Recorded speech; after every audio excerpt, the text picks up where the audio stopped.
Motion को control करने के लिए हमको 3 जुत्सु चाहिए। एक है कॉन्सेप्ट, दूसरा इक्वेशन एंड तीसरा ग्राफ। एंड इन तीनों ही जुत्सु को हमने अच्छे से बहुत ज्यादा पेनस्टेकिंगली डिटेल वे में कवर किया है हमारा मोशन सीरीज में, है ना। आज की क्लास में हम उन 25 प्लस वीडियोस का एक शॉर्ट एंड क्रिस्प फॉर्म में, एक वन शॉट वीडियो में उसको पूरा रिवाइज करेंगे। Alright, and minded it's a revision video. I am hoping, I am assuming कि आप पूरा एक सीरीज देख कर आए हैं, या एटलीस्ट आपने कहीं पर भी, कहीं से भी ये मोशन चैप्टर को एक बार पढ़ा जरूर है। Alright, let's start. सबसे पहले मोशन की डेफिनेशन स्टार्ट करते हैं। मोशन का डेफिनेशन क्या बोलता है कि भाई, दो चीज हमने ऑलरेडी समझी थी। हमें ये चीज पता होती है कि भाई टाइम के साथ कोई भी ऑब्जेक्ट अपनी पोजीशन चेंज कर रहा होगा तो हम उसको मोशन में बोल देंगे। बट हमने पूरा सीरीज में समझा था कि सिर्फ ये दो चीजें बता देना इज नॉट इनफ। एक चीज और उसमें जुड़ती है, वो क्या है? Reference point. किसके हिसाब से कोई ऑब्जेक्ट अपना टाइम के साथ पोजीशन चेंज करता है उसको हम बोलते हैं मोशन। तब हम बोलेंगे कि वो ऑब्जेक्ट क्या है? मोशन में। ठीक है, याद आ गया सब कुछ? डेफिनेशन क्या बोलता है मोशन? मोशन की डेफिनेशन में क्या है? Change in position with time with respect to a reference point. कोई एक रेफरेंस पॉइंट चाहिए। मैं घर से निकली तो घर इज द रेफरेंस पॉइंट। मैं घर से निकलकर स्कूल जा रही हूँ तो मेरी घर से निकलकर, मैं निकल रही हूँ, जब मैं वॉक कर रही हूँ मेरी पोजीशन चेंज हो रही है। कहाँ से चेंज हो रही है? मैं घर से निकल गई, तो यहाँ मेरा रेफरेंस पॉइंट क्या रहा? घर। हम बोलते थे ना कि अरे एक शॉप आएगा, गारमेंट स्टोर है, वहां से लेफ्ट ले लेना, तो that garment store is your reference point, है ना। तो रेफरेंस पॉइंट का मीनिंग सबको क्लियर है, I am assuming that now. चलो, motion and rest are relative in terms. देखो डेफिनेशन तो क्लियर हुआ ना। मोशन का डेफिनेशन क्या है? Change in position with time with respect to a reference point. Now उसका दूसरा पॉइंट हम क्या कहते हैं कि मोशन और rest are relative terms. Relative मतलब क्या था? हमने समझा था कि भाई ये रिश्तेदारी कैसे निभा रहे हैं कि भाई किसी के हिसाब से कुछ है और किसी के हिसाब से कुछ। एक ऑब्जेक्ट किसी टिंगू के हिसाब से वो रेस्ट पे भी हो सकता है, और सेम टाइम पे मिंगू के हिसाब से वो ऑब्जेक्ट मोशन में भी हो सकता है। हमने एग्जाम्पल लिया था, क्लास में आप बैठे हुए हो, क्लास टीचर के हिसाब से आप रेस्ट पर हो, आपके फ्रेंड के हिसाब से आप रेस्ट पर हो, लेकिन अगर कोई बाहर स्पेस से आपको देख रहा है तब आप मोशन में हो। सेम टाइम पे आप मोशन में हो, क्योंकि अर्थ रोटेट कर रही है, तो अर्थ मोशन में है तो आप भी मोशन में हो। तो उसके सेम एग्जैक्ट टाइम पर आप किसी के हिसाब से रेस्ट और किसी के हिसाब से मोशन में, है ना। याद आ गया सबको? अच्छा, एक हमने इसी पे कॉमन एग्जाम्पल भी पढ़ा था कि एक बस है जो मोशन में है। अब वहां से ये टिंगू मिंगू रिंगू हमने पढ़े थे, तो जहां टिंगू के हिसाब से जो बी को अगर मैं देखूं, तो आपके बगल में बैठा हुआ है बस में, तो वो क्या रहेगा? रेस्ट पर रहेगा। बस इज मूविंग, बट आपने साथ वाले को देखा, वो तो रेस्ट पर है। आप भी जहां बैठे हो वहीं पर वो भी बैठा हुआ है, उसकी पोजीशन चेंज नहीं हुई, तो आप क्या बोलोगे? वो रेस्ट पर है ना। अब सेम एग्जैक्ट टाइम पे मान लेते 12 बजे आपने नोटिस किया, और 12 बजे ही बाहर खड़ा हुआ कोई डिंगू उसको देख रहा है, तो डिंगो भी उस बी को देख, नॉट एक हो, चलो बी, दोनों ही, वैसे ए और बी दोनों ही उसको कैसे देखेंगे? मोशन में। तो जो ये मेरा बी वाला है वो एक ही टाइम पर ए के हिसाब से क्या है? रेस्ट पर, और बी के डी के हिसाब से कैसा है? मोशन मोशन में। क्लियर है ये चीज? चलो, नेक्स्ट में हमने ये चीज समझी भी थी कि बी क्या है, B with respect to A कैसा है? रेस्ट। और B with respect to D कैसा है? मोशन। अच्छा, अब डी क्या है? चुपचाप खड़ा हुआ है, वो तो देख रहा है, वो क्या होगा? रेस्ट पर होगा। लेकिन अगर कोई स्पेस से उसको देखेगा तो वो डी भी क्या होगा? मोशन में, है ना। ये चीज क्लियर हो गई है। मोशन का बेसिक इंट्रोडक्शन हमको याद आ गया। चलो आगे चलते हैं। हमने एक और चीज, हम डिस्टेंस डिस्प्लेसमेंट पे जाने से पहले हमने एक दो थोड़े छोटे से लेकिन पावरफुल जुट्सु समझे थे, स्केलर और वेक्टर, क्योंकि ये टर्म्स हम बहुत यूज करते हैं इस चैप्टर में। स्केलर और वेक्टर हमने क्या समझा था कि भाई हम बोले कि मैं लेट्स से कि मैं 5 किलोमीटर चली। ठीक है जी, आप 5 किलोमीटर चले, तो 5 किलोमीटर चले इज योर स्केलर। 5 मतलब एक न्यूमेरिकल वैल्यू आ गया, और किलोमीटर उसके यूनिट, यूनिट की कहानी मैंने ऑलरेडी समझाई थी, है ना। तो 5 किलोमीटर मैग्नीट्यूड क्या दे रहा है आपको? मैग्नीट्यूड। वो कितना है उसका साइज बता रहा है, उसकी क्वांटिटी बता रहा है। तो मैं 5 किलोमीटर चली तो वो क्या हो गया? स्केलर। बट कहाँ चली? किधर गई निकलकर? कहीं तो जाना होगा ना, किसी डायरेक्शन में तो जाना होगा। तो अगर मैं बोलूं 5 किलोमीटर तो सिर्फ क्या है? स्केलर। अगर मैं बोलूं 5 किलोमीटर नॉर्थ चली तो क्या होगा, वेक्टर। ये बेसिक सा डिफरेंस था। अगर सिर्फ मैग्नीट्यूड की बात होती है, किसी फिजिकल क्वांटिटी में सिर्फ मैग्नीट्यूड होता है, तो हम उसको कहते हैं स्केलर। अगर किसी फिजिकल क्वांटिटी में मैग्नीट्यूड तो है ही, बट उसके साथ जुड़ के डायरेक्शन आ जाए, तो वो क्या हो गया, वेक्टर। ठीक है, यही सब छोटा बेसिक सी चीजें थी जो हमने समझी थी कि भाई स्केलर क्या है, भाई इसको डिस्क्राइब करते हैं मैग्नीट्यूड के साथ, और इसमें मैग्नीट्यूड और डायरेक्शन दोनों आ जाते हैं। इसके एग्जाम्पल क्या था, लेंथ था, डिस्टेंस था, एरिया था, टेम्परेचर था, स्पीड था, मास था, ये सब इसके एग्जाम्पल समझे थे हमने। और इसमें क्या था, अब तो आपको याद ही आ गया होगा, मोशन चैप्टर आपके वेक्टर्स कौन कौन से थे, डिस्प्लेसमेंट था, वेलोसिटी था, एक्सेलरेशन था, ये तो आपको 3 रटे हुए होंगे, है ना। उसके बाद वेट भी है, वो हम नेक्स्ट चैप्टर में और डिटेल में समझेंगे कि वेट कैसे आता है। खैर एनीवेज, तो ये आपके कुछ एग्जाम्पल हो जाते हैं वेक्टर के। हमने कैसे रिप्रेजेंट करते हैं, नंबर प्लस यूनिट, जैसे 20 kg। और इसको वेक्टर क्वांटिटी को कैसे रिप्रेजेंट करते हैं, नंबर यूनिट डायरेक्शन। कैसा हुआ, 45 नंबर आ गया, किलोमीटर पर आवर यूनिट आ गया, और डायरेक्शन टुवर्ड साउथ आ गया, दैट्स इट।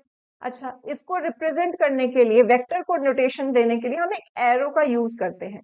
जैसे अगर मैं कोई स्केलर क्वांटिटी मान लेते हैं एस ले लो, कोई एक ऐसे, या ए ले लेते हैं रैंडम, कोई एक क्वांटिटी है ये फिजिकल क्वांटिटी, तो स्केलर होगी तो वो ऐसे लिखी जाएगी। और अगर इसके ऊपर एक एरो आ गया तो ये क्या हो गई, वेक्टर बन गई। ठीक है, ये एरो क्या बताता है कि ये जो फिजिकल क्वांटिटी है वो क्या है, एक वेक्टर क्वांटिटी है। ठीक है जी। अच्छा, जो स्केलर है वो आप नॉर्मल तरीके से प्लस माइनस कर सकते हो, है ना। जैसे 5 किलो चीनी लाए, कम पड़ गई तो 10 किलो और ले आए, तो टोटल कितना लेकर आए, 15 किलो, है ना। तो नॉर्मली आप प्लस माइनस कर सकते हो, लेकिन वेक्टर में करना मुश्किल हो जाता है। जैसे कि आप आपके 5 किलोमीटर चले, ठीक है, ये तो आप ऐड कर लोगे, 5 किलोमीटर चले, 2 किलोमीटर और चले, तो कितना हो गया आपका, 7 किलोमीटर आप टोटल चले। तो यहां तक तो ऐड करना इज पॉसिबल, लेकिन 5 किलोमीटर नॉर्थ चले, फिर 5 किलोमीटर वेस्ट चले, अब नॉर्थ वेस्ट को कैसे ऐड करोगे, है ना। तो इसको ऐड करना तो मुश्किल हो जाएगा। तो इसीलिए वेक्टर वेक्टर वाला जो चीज है उसमें हम नॉर्मल तरीके से एडिशन सब्ट्रैक्शन नहीं कर सकते, उसके लिए वेक्टर लॉज आते हैं जो हम हायर क्लासेस में पढ़ेंगे। ठीक है, फॉर द टाइम बीइंग इतना हमारा स्केलर और वेक्टर काम का है कि मैग्नीट्यूड दे तो स्केलर, मैग्नीट्यूड प्लस डायरेक्शन दे तो वो वेक्टर है। ठीक है, चलो चलो नेक्स्ट टॉपिक क्या है हमारा, डिस्टेंस और डिस्प्लेसमेंट। याद है, ये सबसे पहला टॉपिक था हमारा। डिस्टेंस डिस्प्लेसमेंट में कहा, डिस्टेंस की डेफिनेशन क्या पढ़ी थी, total path travelled by any object irrespective of direction. Distance में याद है, उसको डायरेक्शन से कोई लेना देना नहीं था। इसका एग्जांपल से समझा था हमने। एग्जांपल देखते हैं कि मान लेते हैं कि ए है और ये बी पॉइंट है ना। ये 2 पॉइंट्स है जहां पे ट्रैवल करना है, ए से बी तक पहुंचना है। जो मेरा टिंगू है वो कुछ ऐसे रास्ते से गया, ठीक है। जो मिंगू है, ये टिंगू का रास्ता है, ये जो मिंगू है वो ऐसे रास्ते से गया, और जो मेरा रिंगू है वो कुछ इस तरीके से गया। ठीक है, मान लेते हैं ये 5, ये 5, ये 6, ये मेरा क्या था यहाँ पर 10, ये मेरा 3 है, ये मेरा 10 है, और यहाँ पे मान लेते हैं 2, कुछ भी एज्यूम कर लेते हैं। तो जो मेरा टिंगू, मिंगू और रिंगू है, तो टिंगू ने कितना टोटल डिस्टेंस ट्रैवल किया होगा, डिस्टेंस क्या है, total path travelled by any object. तो टोटल पाथ कितना होगा, टिंगू ने किया 5 + 5 + 6 कितना हो गया 16। मिंगू ने कितना किया 10, रिंगू ने कितना किया 3 + 10 + 2, इसने कितना किया 15। तो तीनों ने ही एक पोजीशन से दूसरी पोजीशन पर पहुंचे, लेकिन तीनों ने ही अलग अलग पाथ लिया, है ना।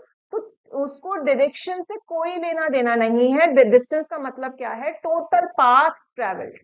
उसको डायरेक्शन तो अभी भी वो ए से बी की तरफ ही गया है, लेकिन उसको डायरेक्शन से कोई लेना देना नहीं है, वो कितना चला है, टोटल पाथ कितना कवर हुआ है उससे लेना देना है।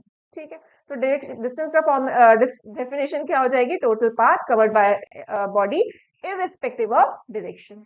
अब क्योंकि इस फिजिकल क्वांटिटी में डायरेक्शन का नहीं है, सिर्फ मैग्नीट्यूड है, तो ये क्या हो गई, स्केलर। अच्छा, यहाँ पर डिस्टेंस एक स्केलर क्वांटिटी है, तो यहाँ पर डिस्टेंस क्या होगा, हमेशा पॉजिटिव। अगर मोशन है तो डिस्टेंस 0 भी नहीं हो सकता। आपने एक स्टेप भी इधर से इधर मूव किया है तो आपका डिस्टेंस कुछ ना कुछ कवर हुआ है। तो distance can never be 0 if you are in motion. अगर आपका डिस्टेंस 0 हो गया, दैट मीन्स आप रेस्ट पर हो, है ना। तो डिस्टेंस कभी जीरो नहीं हो सकता और डिस्टेंस हमेशा ही पॉजिटिव रहेगा। ठीक है, उसकी जो वैल्यू है वो हमेशा पॉजिटिव आएगी, +2 +3 +5 इस तरीके से। ठीक है, नेक्स्ट होता है डिपेंड्स ऑन पाथ फॉलोड। ये तो हमने अभी अभी देख ही लिया इस एग्जांपल में। उसको डिस्टेंस किस रास्ते से वो ऑब्जेक्ट कवर जा रहा है, वो कवर कर रहा है उस रास्ते को, उस पर डिपेंड करता है, उसको पाथ से फर्क पड़ता है। और ऐसा यूनिट क्या हो जाएगी डिस्टेंस की? मीटर। सिंपल है ना। चलो इसको डिनोट किससे करते हैं? एस से। ठीक, चलो डिस्प्लेसमेंट को देखते हैं। डिस्प्लेसमेंट क्या था? Shortest path between initial and final point. Simple सा, ये बहुत आलसी है, उसको कोई फर्क नहीं पड़ रहा, आप किसी भी रास्ते से चले जाओ। ये टिंगू मिंगू रिंगू इन तीनों का डिस्प्लेसमेंट सेम रहने वाला है। क्या? 10। क्योंकि ये जो 10 है ये क्या है? Shortest distance. स्ट्रेट लाइन क्या होती है? शॉर्टेस्ट डिस्टेंस ना, जो कनेक्ट कर दे इनिशियल और फाइनल पॉइंट को। तो जो shortest path between initial point क्या है मेरा? ए। फाइनल पॉइंट क्या है? बी। तो जो मेरा इनिशियल और फाइनल का जो शॉर्टेस्ट पाथ है वो क्या है? मेरा डिस्प्लेसमेंट।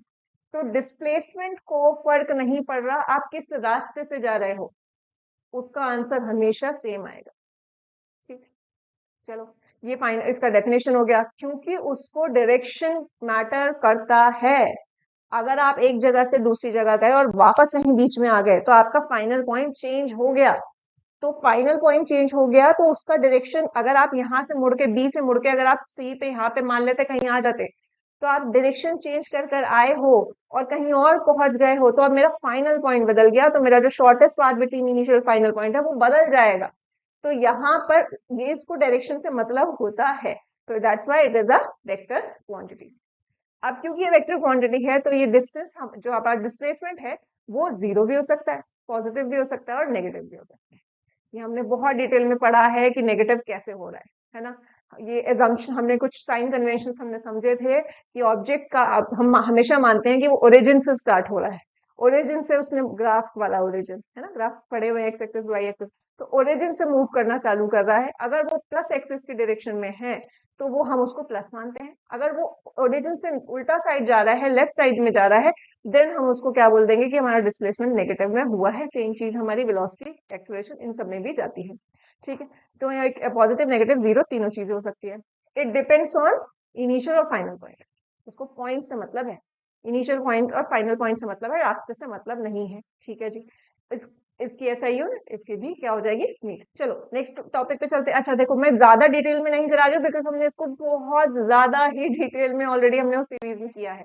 मैं जो भी इंपॉर्टेंट पॉइंट्स है, जो एग्जाम पॉइंट ऑफ व्यू से आपके पॉइंट्स आते हैं, जिन पे क्वेश्चन बनते हैं, वो कवर कर रही हूँ। ठीक है, अगर अभी भी कुछ प्रॉब्लम है तो आप एक बार सीरीज देख कर आओ या कहीं से भी एक बार मोशन को डिटेल में समझ के जरूर आना। ठीक है, फिर इस पे रिविजन पे आना। चलो नेक्स्ट आगे चलते हैं। यहाँ पर हमने डिस्टेंस डिस्प्लेसमेंट के साथ साथ हमने कुछ क्वेश्चंस करने के बाद हमने ये कंक्लूड किया था कि डिस्टेंस कभी भी डिस्प्लेसमेंट से छोटा नहीं हो सकता है ना। डिस्प्लेसमेंट तो अपने आप में ही क्या कहता है कि भाई मैं सबसे शॉर्टेस्ट हूं, तो डिस्टेंस डिस्प्लेसमेंट से कभी भी छोटा नहीं होगा। ये बात समझ आ गई? तो डिस्टेंस हमेशा ही क्या होगा? बड़ा होगा डिस्प्लेसमेंट से। ठीक है, बट डिस्टेंस और डिस्प्लेसमेंट बराबर हो सकते हैं। जैसे वो टिंगू मिंगू रिंगू वाला जो था, कि मिंगू के केस में क्या था? मिंगू एक स्ट्रेट पाथ में जा रहा था है ना, उसने डायरेक्शन चेंज नहीं करी, विदाउट चेंजिंग डायरेक्शन वो स्ट्रेट पाथ में गया, तो मिंगू का डिस्टेंस भी 10 रहा और डिस्प्लेसमेंट भी क्या रहा? 10 है ना। तो जब आपका डिस्टेंस और डिस्प्लेसमेंट, डिस्टेंस कभी बड़ा, हमेशा ही बड़ा रहेगा डिस्प्लेसमेंट से, कभी भी छोटा नहीं हो सकता, लेकिन बराबर हो सकता है एक स्पेशल केस में।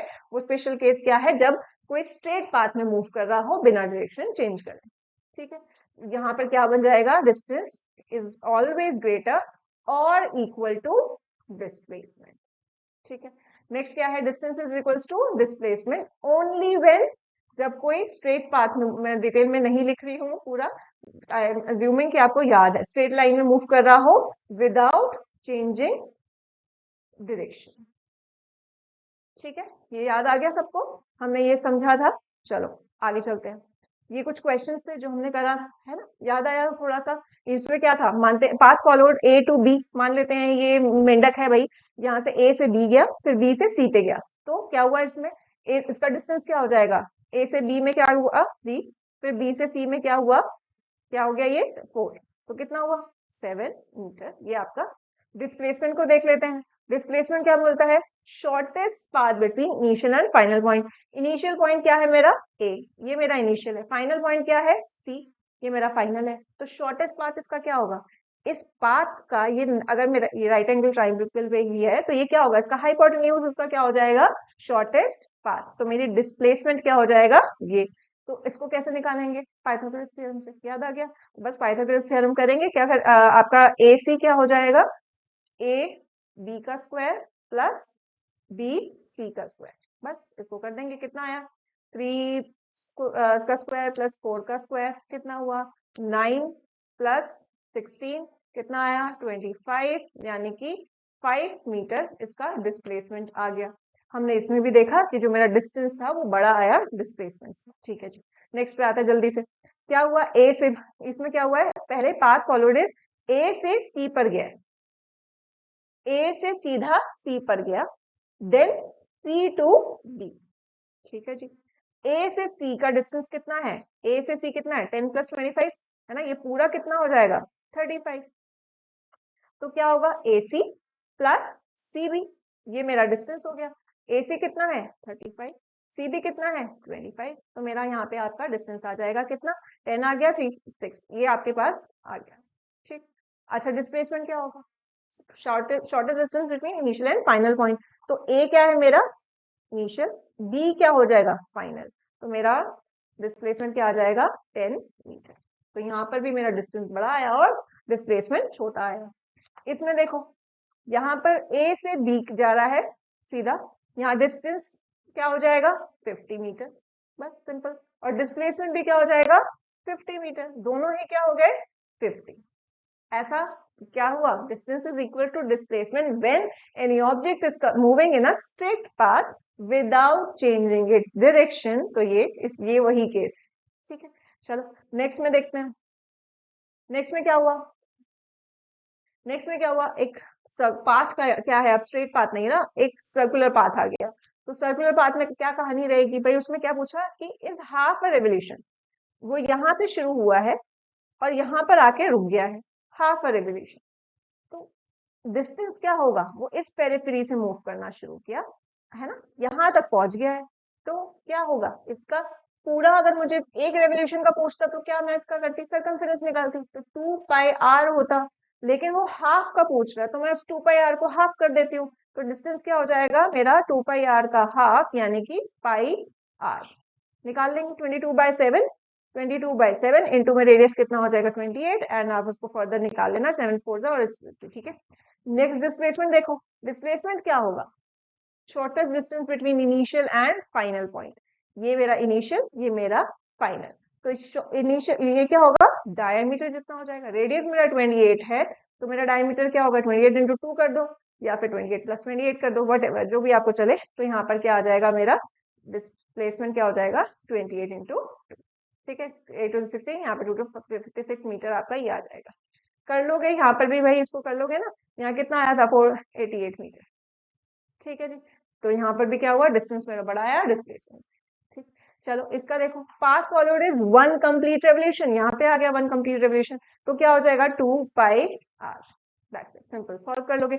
डिस्प्लेसमेंट क्या होगा, एक पूरा रेवोल्यूशन किया उसने, वो यहां से शुरू हुई, यहाँ पूरा रेवोल्यूशन करने के बाद कहीं सेम जगह पे आ गई, तो मेरा shortest distance between initial and final point क्या रहा 0, है ना, सेम ही पॉइंट है, जहां से शुरू हुए वहीं पे खत्म हो गए, स्कूल से घर, घर से स्कूल वापस, तो आपका डिस्प्लेसमेंट क्या रहा 0, है ना। तो यहाँ पर मेरा डिस्प्लेसमेंट क्या आ जाएगा 0। तो ये क्वेश्चन कई बार पूछ लेते हैं, displacement is 0 when your initial and final point is same, distance is 0 when never, distance can never be 0। ठीक, चलो अच्छा, एक और चीज हमारी एनसीईआरटी में लिखा होता है कि हमारी बाइक में, किसी भी ऑटोमोबाइल में, कार बाइक किसी में भी, आपको एक लिखा हुआ, एक बार इस तरीके से लिखा हुआ दिखता है जिसमें नंबर्स डिजिट्स होते हैं, जैसे जैसे आप मूव करते हो वो डिजिट्स भी बढ़ते हैं, उसी से हम आइडिया भी लगाते हैं कि अच्छा सर्विस ड्यू है, इतना इतना हमने कवर कर लिया नॉल। तो वो क्या होता है ओडोमीटर। ओडोमीटर का काम क्या है, डिस्टेंस को पता लगाना। ठीक है, कि हमारा ऑटोमोबाइल कितना डिस्टेंस कवर किया है वो हमें ऑडोमीटर से पता लगता है। ठीक है, odometer is a device fitted in automobile to measure distance. ठीक है जी, चलो आगे चलते हैं। नेक्स्ट टॉपिक क्या आता है, स्पीड। स्पीड क्या था, distance travelled by any object per unit time. एक सेकेंड में कोई भी ऑब्जेक्ट कितना डिस्टेंस कवर कर गया है वो हमें दे देगा स्पीड।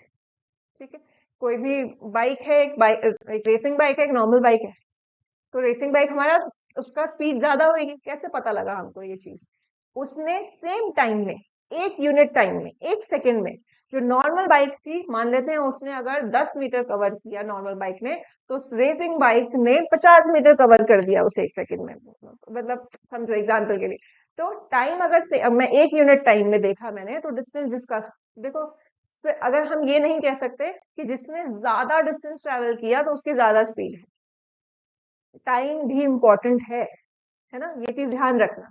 टाइम गिवन होगा, अगर टाइम सेम है तो हम कह सकते हैं speed is directly proportional to distance. अगर टाइम सेम नहीं है तो थोड़ा सा गड़बड़ हो सकता है ना, ऑब्वियसली कट करके आपको अलग अलग वैल्यूज आ सकती हैं, उल्टी भी आ सकती हैं। चलो एनीवेज, तो डेफिनेशन क्या हुई स्पीड की, distance travelled by a body per unit time. याद आ गया, ठीक है, तो डिस्टेंस ये आपका फॉर्मूला बन जाता है। इसको किससे डिनोट करेंगे, v से। आपका इसकी एसआई यूनिट क्या हो जाएगी, डिस्टेंस की क्या होती है मीटर, टाइम की क्या होती है सेकंड, तो मीटर पर सेकंड इसकी एसआई यूनिट हो गई। अच्छा, क्या डिस्टेंस एक वेक्टर क्वांटिटी है या स्केलर, स्केलर। टाइम तो वैसे भी स्केलर है, तो हमारा स्पीड भी क्या हो जाएगा, स्केलर क्वांटिटी। ठीक है, उसको भी डायरेक्शन से कोई मतलब नहीं है, वो मैग्नीट्यूड ही से ही उसको डिस्क्राइब किया जाता है। तो स्पीड क्या है हमारा, स्केलर। अच्छा, स्पीड में हमारा हम कुछ टाइप ऑफ स्पीड हम देखते हैं, जिसमें सबसे पहला आता है हमारा इंस्टेंटेनियस टाइम। इंस्टेंट से मैंने आपको उस टाइम पे भी बोला था, इंस्टेंट हमारा क्या था, इंस्टेंट नूडल, ये याद रखना, झट से उसी टाइम, जस्ट जैसे भूख लगी उसी टाइम बना लिया, इंस्टेंट झट से बन गया। तो इंस्टेंटेनियस स्पीड क्या था, कि उसी टाइम जो आपका स्पीडोमीटर होता है, स्पीडोमीटर सबने देखा हुआ है, मैंने अगर 12 बजे पूछा जो ड्राइव कर रहा है उससे कि आपकी स्पीड कितनी है, तो वो स्पीडोमीटर में देखेगा, उससे देखकर बताएगा। तो जो स्पीडोमीटर जो स्पीड दे रही है, that is instantaneous time, distance travel by any object per unit time, तो हमारी स्पीड की डेफिनेशन है। तो speed at that particular time, किसी पर्टिकुलर टाइम पे जो स्पीड है, दैट इज इंस्टेंटेनियस स्पीड। ठीक है, एवरेज स्पीड क्या होती है, पूरी जर्नी की स्पीड। क्या था एग्जांपल, हमने पढ़ा कि मान लेते हैं ये दिल्ली है, यहां से जयपुर है, ठीक है जी, यहां से दिल्ली से जयपुर जाने में आपको, कभी आप एक्सप्रेस वे पकड़ रहे हो, कभी हाईवे है, कभी 2 वे लेन है, कभी XYZ, कभी ट्रैफिक आ रहा है, कभी आप खुद रुक रहे हो, तो आपकी अलग अलग स्पीड है ना, तो आप अलग अलग स्पीड से मूव कर रहे हो। तो जब आपका स्पीड अलग है तो एक ऑन एन एवरेज हम लेकर चलते हैं कि दिल्ली से जयपुर जाने में लगभग जो है हमारी स्पीड कुछ रहने वाली है, तो वो जो लगभग वाला है that is your average speed. कैसे निकालते हैं, टोटल डिस्टेंस, दिल्ली से जयपुर का टोटल डिस्टेंस पता करो, कितना टाइम लगा उससे डिवाइड कर दो, कहते हैं ना कार हमारी इतनी एवरेज दे रही है, ये उसी से। तो total distance travel per unit time, यहाँ पर आपके पास टोटल डिस्टेंस अपॉन में टोटल टाइम क्या देगा, एवरेज स्पीड। इंस्टेंटेनियस टाइम क्या था, कि आप 9 बजे निकले हो, मान लेते हैं सुबह के AM पे, और यहाँ पे आप मान लेते हैं 4 PM पे आप पहुंचे हो, इतना टाइम। खैर एनीवेज, तो आपका 12 बजे मैंने पूछा अगर कि 12 बजे आपकी स्पीड कितनी थी, वो क्या है आपकी इंस्टेंटेनियस स्पीड है। ठीक है जी, क्लियर हो गया। और पूरी जर्नी की स्पीड पूछ लूं तो वो क्या होगी, एवरेज स्पीड, जिसका फॉर्मूला होता है टोटल डिस्टेंस अपॉन में टोटल टाइम। ठीक, कोई दुख दर्द। चलो नेक्स्ट देखते हैं आगे। नेक्स्ट क्या आता है, velocity. Velocity is nothing but speed के साथ डायरेक्शन जोड़ दोगे, दैट इज वेलोसिटी। अब स्पीड क्या होता था, डिस्टेंस अपॉन में time, distance travel per unit time. अब डिस्टेंस तो डायरेक्शन देता नहीं, तो डिस्टेंस का कौन साथी है जो डायरेक्शन देता है, डिस्प्लेसमेंट। तो वेलोसिटी क्या हो जाएगा, displacement travel by any object per unit time. तो फॉर्मूला हो गया, वेलोसिटी का फॉर्मूला हुआ डिस्प्लेसमेंट अपॉन में टाइम। ऐसा यूनिट क्या हो जाएगी, मीटर पर सेकेंड। अब डिस्प्लेसमेंट मेरा वेक्टर क्वांटिटी है, तो मेरा वेलोसिटी भी क्या हो जाएगा, वेक्टर क्वांटिटी। ठीक, कोई दुख दर्द, ये आपका डेफिनेशन हो गया, ये आपका फॉर्मूला हो गया, ये आपकी SI यूनिट हो गई, और ये वेक्टर क्वांटिटी है, ये हमारा पॉइंट क्लियर हो गया। ठीक है जी, आगे देखते हैं। हमारा वेलोसिटी, जैसे हमने वहां पे पढ़ा स्पीड का, वैसे ही हमारे पास वेलोसिटी में भी कुछ एक टाइप होता है जिसको हम बोलते हैं एवरेज वेलोसिटी। वहां पे एवरेज स्पीड क्या था? टोटल डिस्टेंस अपॉन में टोटल टाइम। एवरेज वेलोसिटी क्या हो जाएगा? टोटल डिस्प्लेसमेंट अपॉन में टोटल टाइम का रेशियो जो है वो हमारा क्या होता है? Average velocity. ठीक, इतनी सी बात है। अच्छा, ये जो फॉर्मूला है एवरेज वेलोसिटी का, टोटल डिस्प्लेसमेंट अपॉन में टोटल टाइम, ये कुछ पर्टिकुलर कंडीशन के लिए होता है। वो कंडीशन क्या होती है? Non uniform acceleration. तो फिर यूनिफॉर्म एक्सेलरेशन के लिए क्या होता था? u प्लस वी अपॉन में 2। यार, ये बेसिक एवरेज वाला जो हम मैथ्स में एवरेज पढ़ते हैं कि सम ऑफ ऑब्जर्वेशन अपॉन में नंबर ऑफ ऑब्जर्वेशन, ये उस फॉर्मूला से निकलता है फॉर यूनिफॉर्म एक्सेलरेशन। एक्सेलरेशन सबको याद है ना, क्या होता है नॉन यूनिफॉर्म और यूनिफॉर्म एक्सेलरेशन, ये सब पढ़ा हुआ है। कोई नहीं, अभी नहीं भी पढ़ा है तो याद आ जाएगा, अभी आगे हम कवर करेंगे। तो क्या है?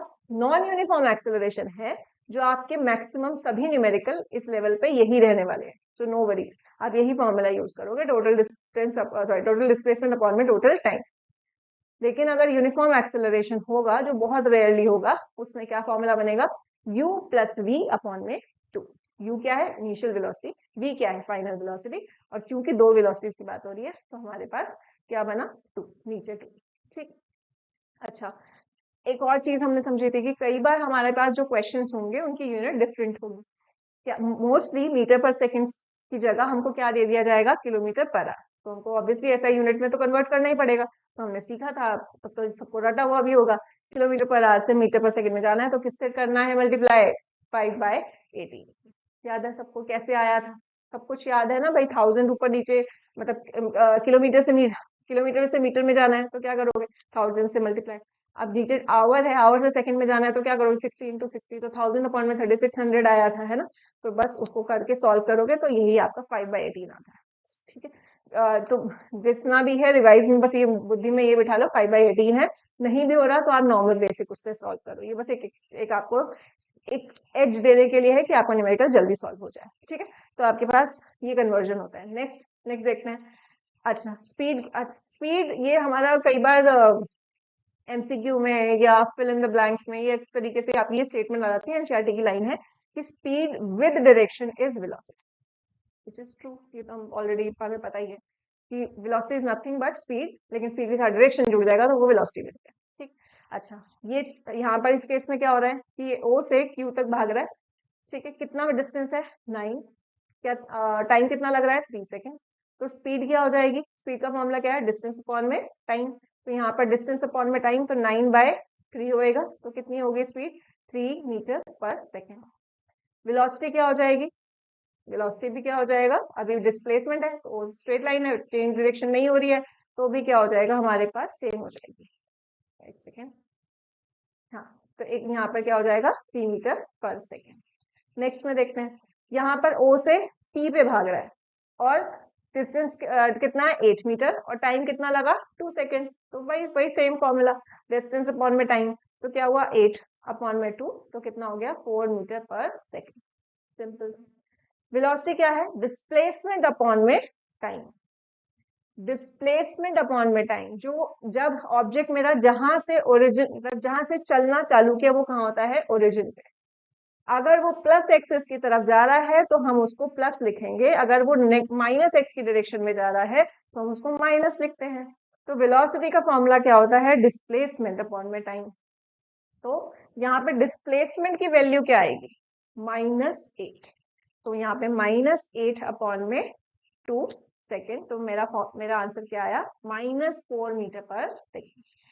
तो -4 का मतलब ये नहीं है कि उसकी वेलोसिटी कम हो गई है। -4 सिर्फ माइनस चीज जो है वो हमें सिर्फ इतना बता रहा है उसकी डायरेक्शन, कि उसकी डायरेक्शन उल्टी है। जो हमने जिस चीज को पॉजिटिव माना हुआ है उससे उल्टा जा रहा है, that is your negative velocity. ठीक है, ये बहुत इंपॉर्टेंट कॉन्सेप्ट है, याद रखना, ग्राफ में समझने में इंपॉर्टेंट रहता है, इवन न्यूमेरिकल्स के लिए भी। तो ध्यान रखना, नेगेटिव का मतलब ये नहीं कि छोटा हो गया है। -4 से छोटा न्यूमेरिकल वैल्यू पे मत जाना, माइनस का मतलब है डायरेक्शन उल्टी है उसकी। ठीक है, चलो आगे देखते हैं। आपका ये एवरेज वेलोसिटी के कुछ बेसिक से क्वेश्चंस आते हैं, न्यूमेरिकल्स आते हैं।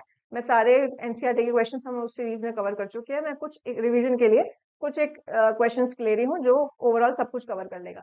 तो क्या था इसमें, path follow this P to O, P से O गया, फिर Q टू O, Q से वापस यहां से मुड़ा है और O पे आ गया है।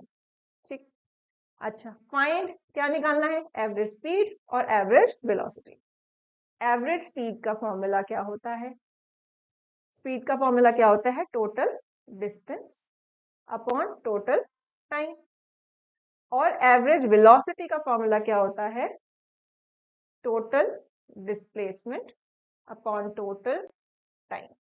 ठीक है जी, हाँ जी। चलो अब टोटल डिस्टेंस निकालना है मुझे, है ना। टोटल डिस्टेंस कितना होगा, P से O तक गया, फिर O से Q गया होगा ऑब्वियसली, एंड देन Q से वापस O पे आ गया, तो टोटल डिस्टेंस क्या होगा, एवरेज स्पीड की अगर मैं बात करूं तो क्या हुआ 20 प्लस 10, फिर वो वापस मुड़ा है, तो O से Q अगर 10 था तो Q से O भी 10 ही होगा, तो यहाँ पर क्या हो गया, ये 10। ठीक है जी, कोई दुख दर्द। टोटल टाइम कितना लगा, 5 प्लस 2, और Q से O जाने में उसको फॉर सम रीजन ज्यादा टाइम लग गया, ट्रैफिक हो गया होगा, तो 5 प्लस 2 प्लस 5 हो जाएगा।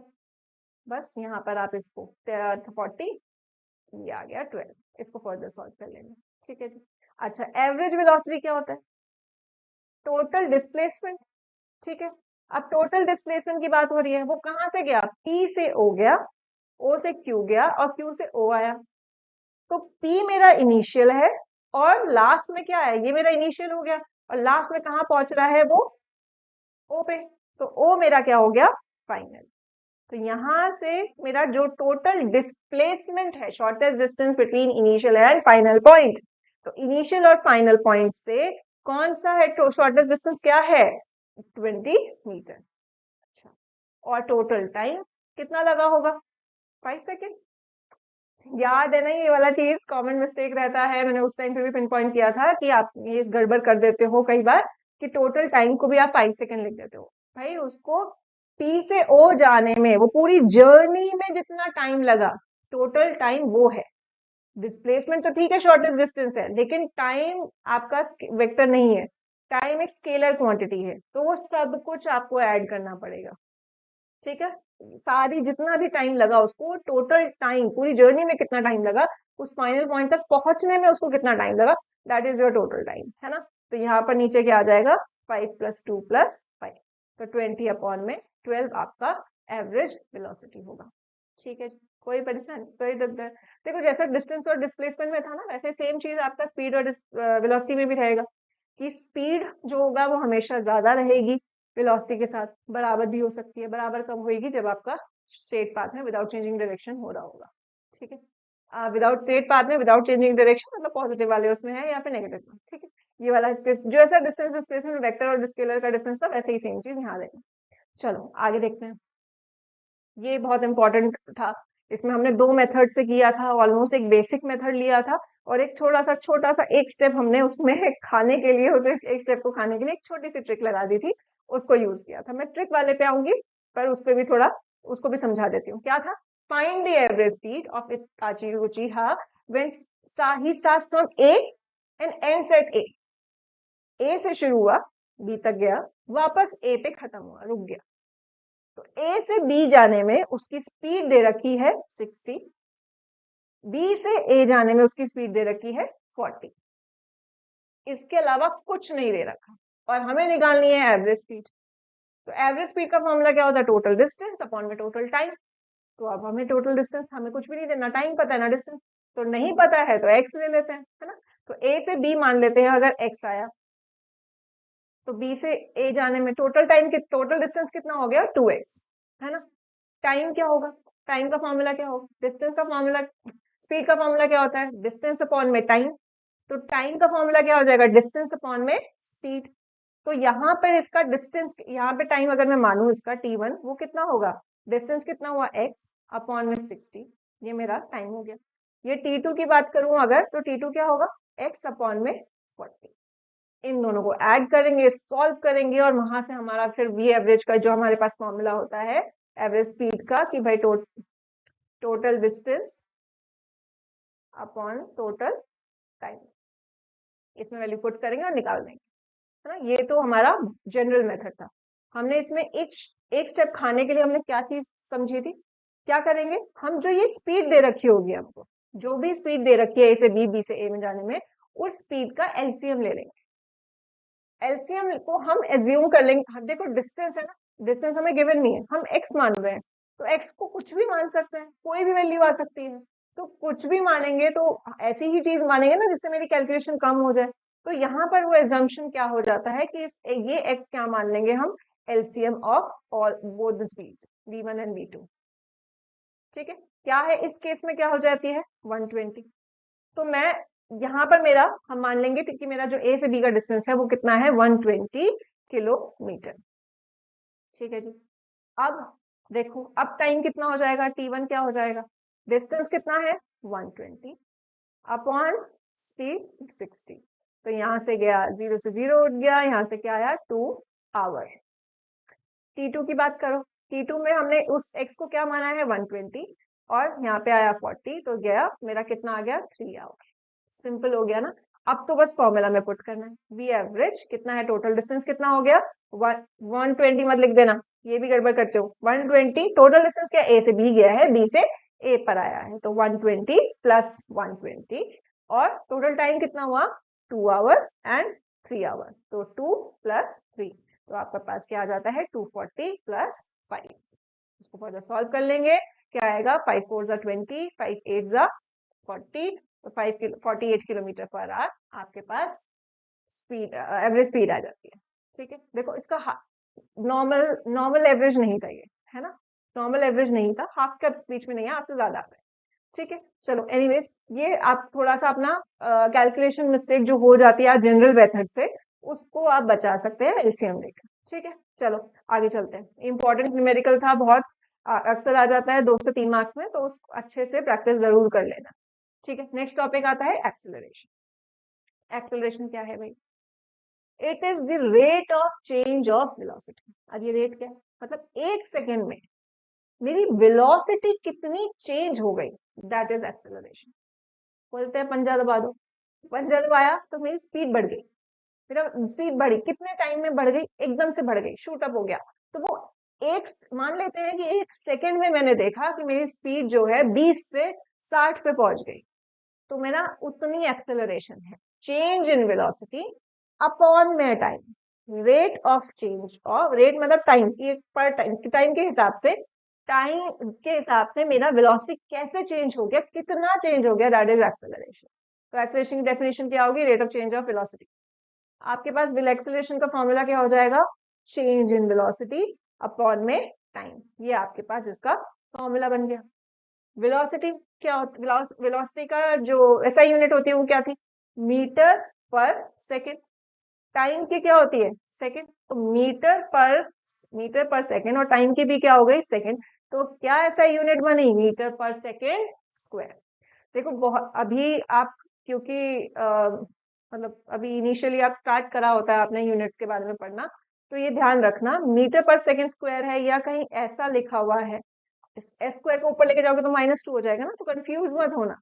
ठीक है, एम स्लैश आपको मीटर पर सेकंड स्क्वायर करके दे रखा है, या फिर -2 करके दे रखा है, it means the same thing. ठीक है जी, चलो ऐसे चीज वेलोसिटी के लिए भी है, वो मीटर पर सेकंड है, S-1 करके भी दे सकता है। ठीक है, चलो फॉर्मूला क्या हो गया, फाइनल वेलोसिटी चेंज, देखो चेंज कैसे पता लगेगा, फाइनल से इनिशियल को माइनस कर दो, उतना पता लग जाएगा। 20 से वो सीधा 60 पर गया, मुझे चेंज कितना चेंज हुआ, 60 में से 20 को माइनस कर दो, वो मुझे क्या दे देगा चेंज। तो मेरा फॉर्मूला क्या है, v माइनस यू अपॉन में t। ठीक है जी, अब क्योंकि मेरी वेलोसिटी एक वेक्टर क्वांटिटी है, और इसमें डायरेक्शन, जब क्योंकि इनिशियल और फाइनल की बात हो ही रही है, पॉइंट्स की बात हो रही है, इनिशियल फाइनल वेलोसिटी की बात हो रही है, तो उसको यहाँ पर वेक्टर क्वांटिटी ही होगी, है ना, पॉइंट्स की बात हो रही है इनिशियल और फाइनल की, तो यहाँ पे क्या है वेक्टर क्वांटिटी। ठीक है, वेलोसिटी वेक्टर है, मेरा एक्सेलरेशन भी क्या हो गया वेक्टर क्वांटिटी। ठीक, अच्छा अब एक्सेलरेशन भी हमारी कुछ टाइप में होती है, क्या क्या था, सबसे पहला हमारे पास क्या आ जाता है पॉजिटिव एक्सेलरेशन। पॉजिटिव एक्सेलरेशन क्या होता है, टाइम के साथ मेरी वेलोसिटी अगर इंक्रीज कर रही है, समझो ध्यान से, मेरा टाइम के साथ अगर वेलोसिटी इंक्रीजेस विद टाइम, कोई रॉकेट है, वो शूट अप किया, जीरो से एकदम उसकी स्पीड बढ़नी चालू हुई, है ना, तो जीरो से एकदम बढ़ रही है, टाइम के साथ वेलोसिटी बढ़ रही है, दैट इज पॉजिटिव एक्सेलरेशन। इसको क्योंकि एक वेक्टर क्वांटिटी है, तो वेलोसिटी और एक्सेलरेशन दोनों ही एक वेक्टर क्वांटिटी है, तो दोनों में डायरेक्शन आती है, वेलोसिटी भी एक वेक्टर है और एक्सेलरेशन भी वेक्टर है, तो दोनों में डायरेक्शन है ना। तो जब वेलोसिटी और एक्सेलरेशन की डायरेक्शन सेम है तो क्या होगा, पॉजिटिव एक्सेलरेशन होगा। ठीक है, उसका अदर वे राउंड ये समझने का है, डेफिनेशन ये भी कह सकते हैं आपके अभी यहाँ पे लेवल पे ये समझना इज इम्पोर्टेंट कि वेलोसिटी इंक्रीजेस विद टाइम, तो ये क्या है, पॉजिटिव एक्सेलरेशन। बट वेक्टर के फॉर्म में भी थोड़ा सा इंपॉर्टेंट हो जाता है, कुछ आपके कंसेप्चुअल क्वेश्चन इजी बन जाते हैं ये समझने पे। क्या बोला, वेलोसिटी और एक्सेलरेशन सेम डायरेक्शन में होंगे, दोनों ही वेक्टर अगर सेम डायरेक्शन में जा रहे हैं तो उसको क्या बोलेंगे, पॉजिटिव एक्सेलरेशन। ठीक है जी, इसका एग्जांपल क्या है, बॉडी फॉलिंग फील्ड, को नीचे गिर रही है, बॉडी बिल्डिंग से गिर रही है, तो यहाँ पर अब जैसे जीरो पे थी, अब गिरना चालू हुई, तो उसकी स्पीड क्या होगी, टाइम के साथ बढ़ेगी ना, है ना, उसका आत्मा का परमात्मा से मिलन होने जा रहा है नीचे जाने पे, तो क्या होगा, उसकी वेलोसिटी बढ़ रही है टाइम के साथ, वो क्या हो गया, positive acceleration. Rocket lift off हमने देख लिया। नेक्स्ट क्या होगा, नेक्स्ट में क्या आ जाएगा, नेगेटिव एक्सेलरेशन। नेगेटिव एक्सेलरेशन में क्या होगा, टाइम के साथ वेलोसिटी घट रही है तो वो क्या हो जाएगा, नेगेटिव एक्सेलरेशन। और वेक्टर के फॉर्म में अगर मैं बात करूं तो वेलोसिटी वेक्टर और एक्सेलरेशन वेक्टर अगर एकदम ऑपोजिट हो जाएंगे डायरेक्शन में तो वो क्या हो जाएगा, नेगेटिव एक्सेलरेशन।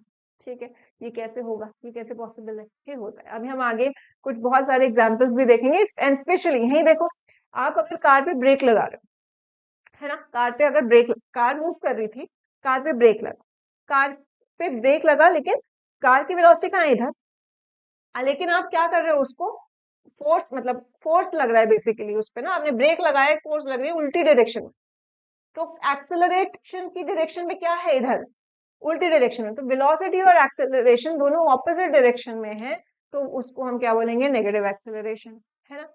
अब नेगेटिव एक्सेलरेशन का कुछ दो और नामकरण हुए हैं, क्या है, डी एक्सेलरेशन या फिर रिटार्डेशन।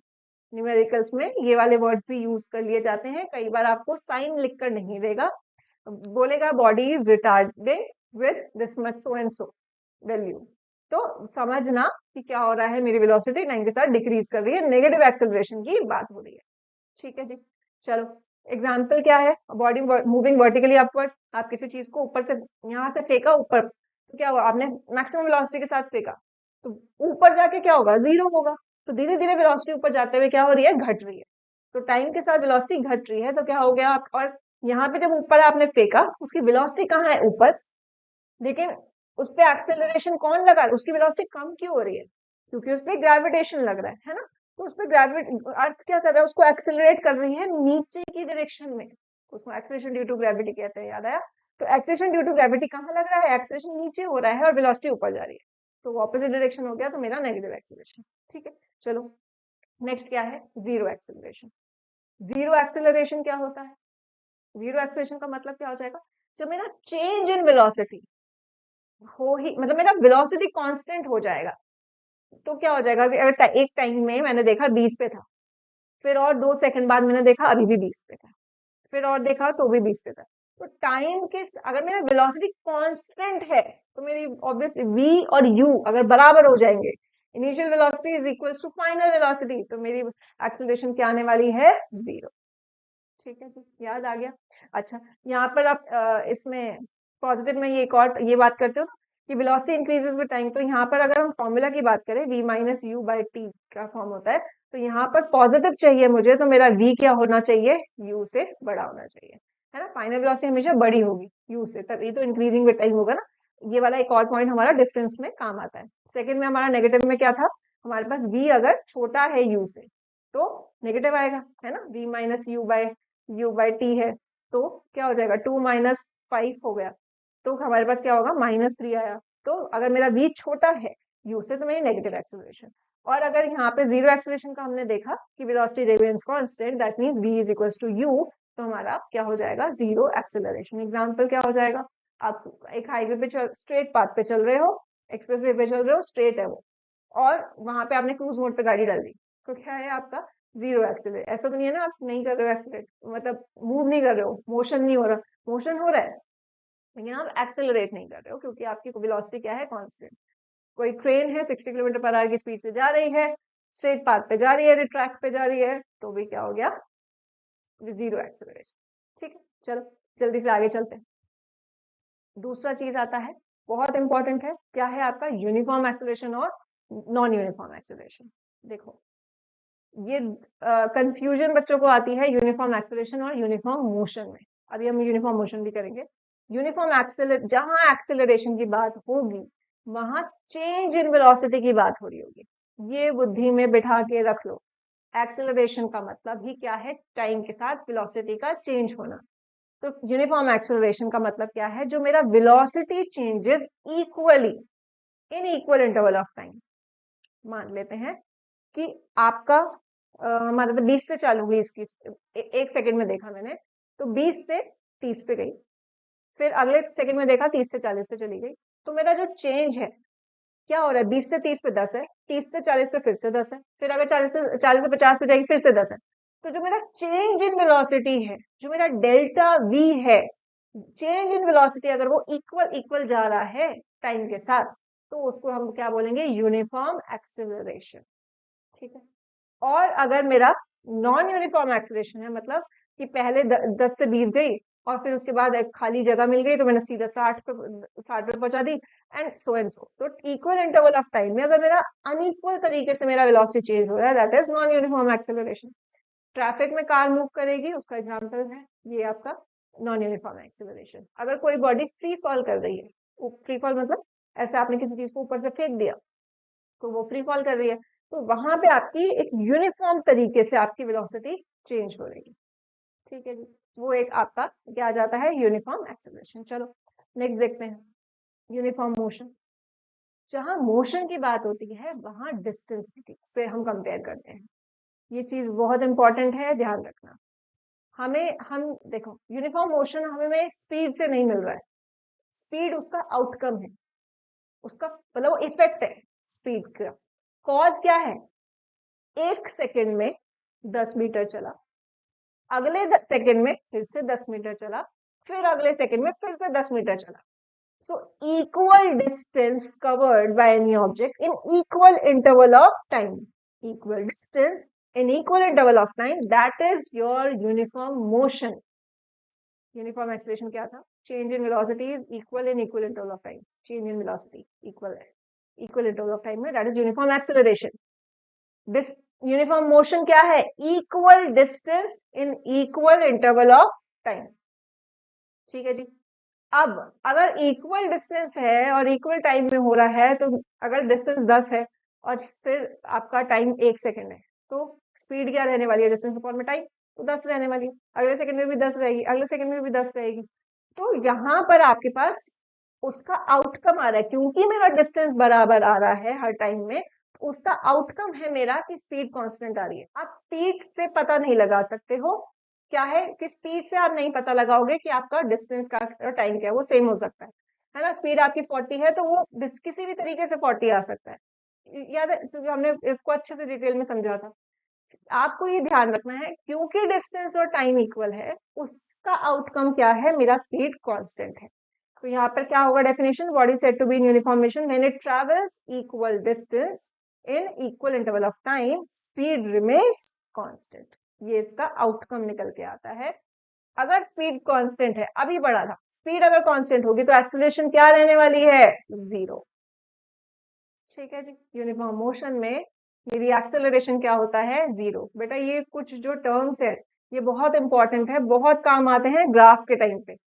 एग्जाम में आ जाएगा कि यूनिफॉर्म मोशन का ग्राफ बना दो, तो एसटी ग्राफ बना दो यूनिफॉर्म मोशन का, और आपको वो क्या क्या चीजें बता रहा है स्पीड के बारे में, एक्सेलरेशन के बारे में, वो सब बता दो। तो बुद्धि में बेटा ये चीज ध्यान पता होना चाहिए कि यूनिफॉर्म मोशन की बात हो रही है, that means equal interval of time में इक्वल डिस्टेंस कवर हो रहा होगा, तो आप ग्राफ बनाओगे। वहां से हमें क्या पता लगेगा कि भाई जो स्पीड है वो कांस्टेंट है, और क्योंकि स्पीड कांस्टेंट है तो मेरा एक्सेलरेशन क्या होने वाली है, जीरो। ठीक, इसका एग्जाम्पल क्या हो जाएगा, अर्थ रोटेट करेगी इक्वल इंटरवल ऑफ टाइम में, इक्वल डिस्टेंस वो कवर कर रही है, रिवॉल्व कर रही है, वो भी सेम है, क्लॉक का भी उसका एग्जाम्पल हो जाता है। नेक्स्ट क्या है, नॉन यूनिफॉर्म मोशन, तो वो क्या हो जाएगा, unequal distance in equal interval of time. Traffic में मूव कर रहे हो तो एक उसी टाइम में आपका अलग अलग डिस्टेंस कवर हो रहा होगा, ठीक है। तो ये आपका बेसिक सा body said to be in uniform motion when it travels unequal distance in equal interval of time. Speed क्या होगा, स्पीड के साथ क्या होगा, जब मेरा डिस्टेंस ही बदल रहा है टाइम के साथ, तो मेरा स्पीड भी क्या रहने वाली है, चेंज होएगा। स्पीड चेंज होगा तो एक्सेलरेशन क्या होगी, एक्सेलरेशन इज नॉन जीरो, ठीक है। एक्सेलरेशन की भी वैल्यू कुछ ना कुछ होगी, ठीक है जी। चलो नेक्स्ट देखते हैं। देखो नेक्स्ट टॉपिक क्या था, सबसे बहुत इंपॉर्टेंट और बहुत ही इंटरेस्टिंग टॉपिक हमारा क्या था, ग्राफ। ग्राफ के स्टार्ट करने से पहले हमने दो उसके बेसिक जो समझे थे, एक तो स्लोप था और एक था एरिया। स्लोप सबसे पहले कवर करते हैं। स्लोप क्या है, स्टीपनेस। बेसिक मीनिंग हमने क्या समझा था कि कोई भी चीज हॉरिजॉन्टल से कितना ज्यादा स्टीप है वो क्या है, स्लोप। सबसे देखते जो हमें चीज पता चलती है वो उसकी स्टीपनेस है ना। ये हमने 3 एग्जांपल ये लिए थे कि भाई ये इसका स्टीप, इसका एंगल अलग होगा। ये बिल्कुल हॉरिजॉन्टल फ्लैट है तो इसका एंगल स्टीपनेस बिल्कुल ही जीरो है। ये हॉरिजॉन्टल से इतने एंगल पे तो उसकी स्टीपनेस ज्यादा है, तो उसकी स्लोप सबसे ज्यादा होगी, ठीक है। मैथमेटिकली हमने देखा था कि स्लोप क्या है। अगर मुझे मैथमेटिकली स्लोप का पता लगाना है तो मैं ग्राफ का हेल्प लेती हूँ, एक्स एक्सिस और वाई एक्सिस। तो मेरा वाई एक्सिस एक्स के हिसाब से कैसे चेंज हो रहा है, that is slope. change in y with respect to x, that is your slope। मेरा y एक्सिस में कितना चेंज आ गया, जब मैं x में 2 से 4 पर गई तो मेरी y एक्सिस में कितना चेंज आया, दैट इज स्लोप। थोड़ा समझ आ गया। यहाँ पर जैसे हम क्या है, यहाँ हमारे पास स्लोप का वैल्यू m से हम डिनोट करते हैं स्लोप को, तो चेंज इन y क्या होगा, y2 minus y1। Change in X axis क्या होगा, x2 माइनस x, ठीक है। या अच्छा, ग्राफ के कोऑर्डिनेट्स लिखना आई एम अज्यूमिंग आपको आता है, नहीं भी आता है कोई बात नहीं। सबको कोऑर्डिनेट्स का मतलब क्या है, हम कोऑर्डिनेट्स कोई भी ग्राफ के कैसे लिखते हैं, x कॉमा y, पहले x आता है फिर y आता है। अगर मैं इन दो डॉट्स के कोऑर्डिनेट्स लिखना चाहूं, ठीक है, तो इसका क्या होगा, ये मान लेते हैं a है, ये हमारा b पॉइंट। ए का कोऑर्डिनेट क्या होगा, मैंने क्या बोला, कोऑर्डिनेट कैसे लिखते हैं, ब्रैकेट में लिखा एक्स की वैल्यू लिखी। ए पे मेरी एक्स की वैल्यू क्या आ रही है, 3, तो मेरा x1 y1 x1 और y1 क्या होगा, क्या रहा 3, और y1 क्या है, यहाँ पर y की वैल्यू क्या है, इसके हिसाब से 6, ठीक है जी। अब b को अगर देखना है हमें तो क्या होगा, x2 y2। x2 क्या है, यहाँ पर देखो x एक्सिस पे देखो, ये मेरा x एक्सिस है ना, तो यहाँ x एक्सिस पे देखो क्या है 6, और y क्या है इसके करेस्पॉन्डिंग 12, तो यहाँ पे मेरा y2 क्या हो गया है 12। बस इतना, कोऑर्डिनेट लिखने आ गए अगर तो सारी ग्राफ के सारे क्वेश्चन सॉल्व हो जाएंगे आराम से, कोई परेशानी कोई दुख दर्द इसमें। तो अब यहाँ पे फॉर्मूला के हिसाब से देखो, y2 माइनस y1, तो y2 माइनस y1 क्या बोलेगा, 12 माइनस 6, ठीक।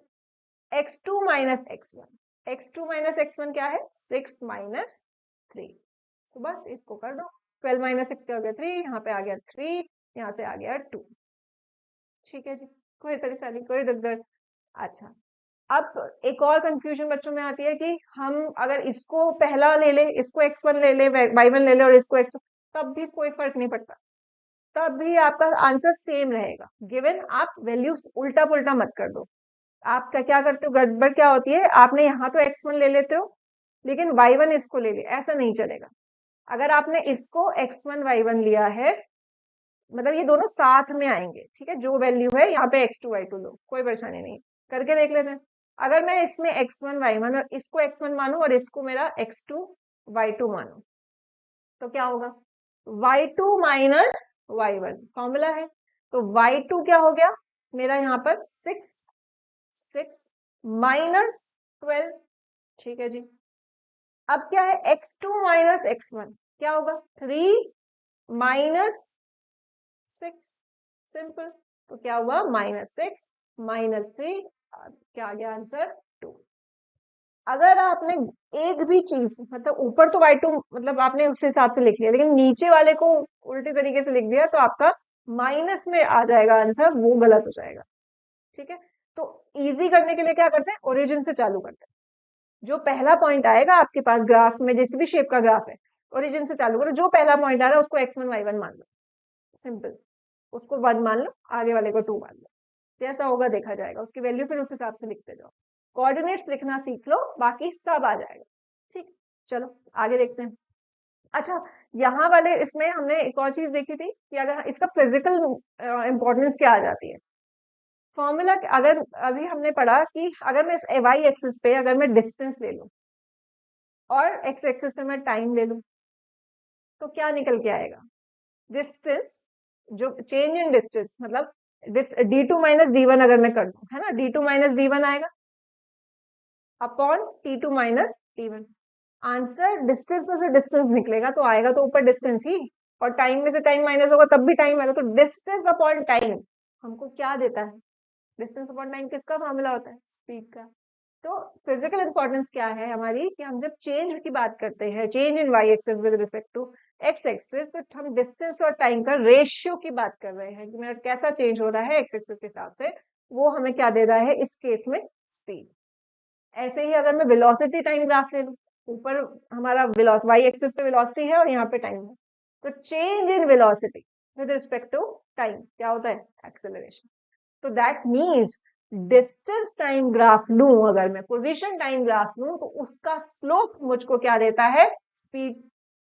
और अगर आपका वेलोसिटी टाइम ग्राफ का स्लोप हमको क्या देगा, एक्सेलरेशन। ये हम आगे ऑलरेडी पढ़ चुके हैं, वैसे आगे और डिटेल में देख लेंगे।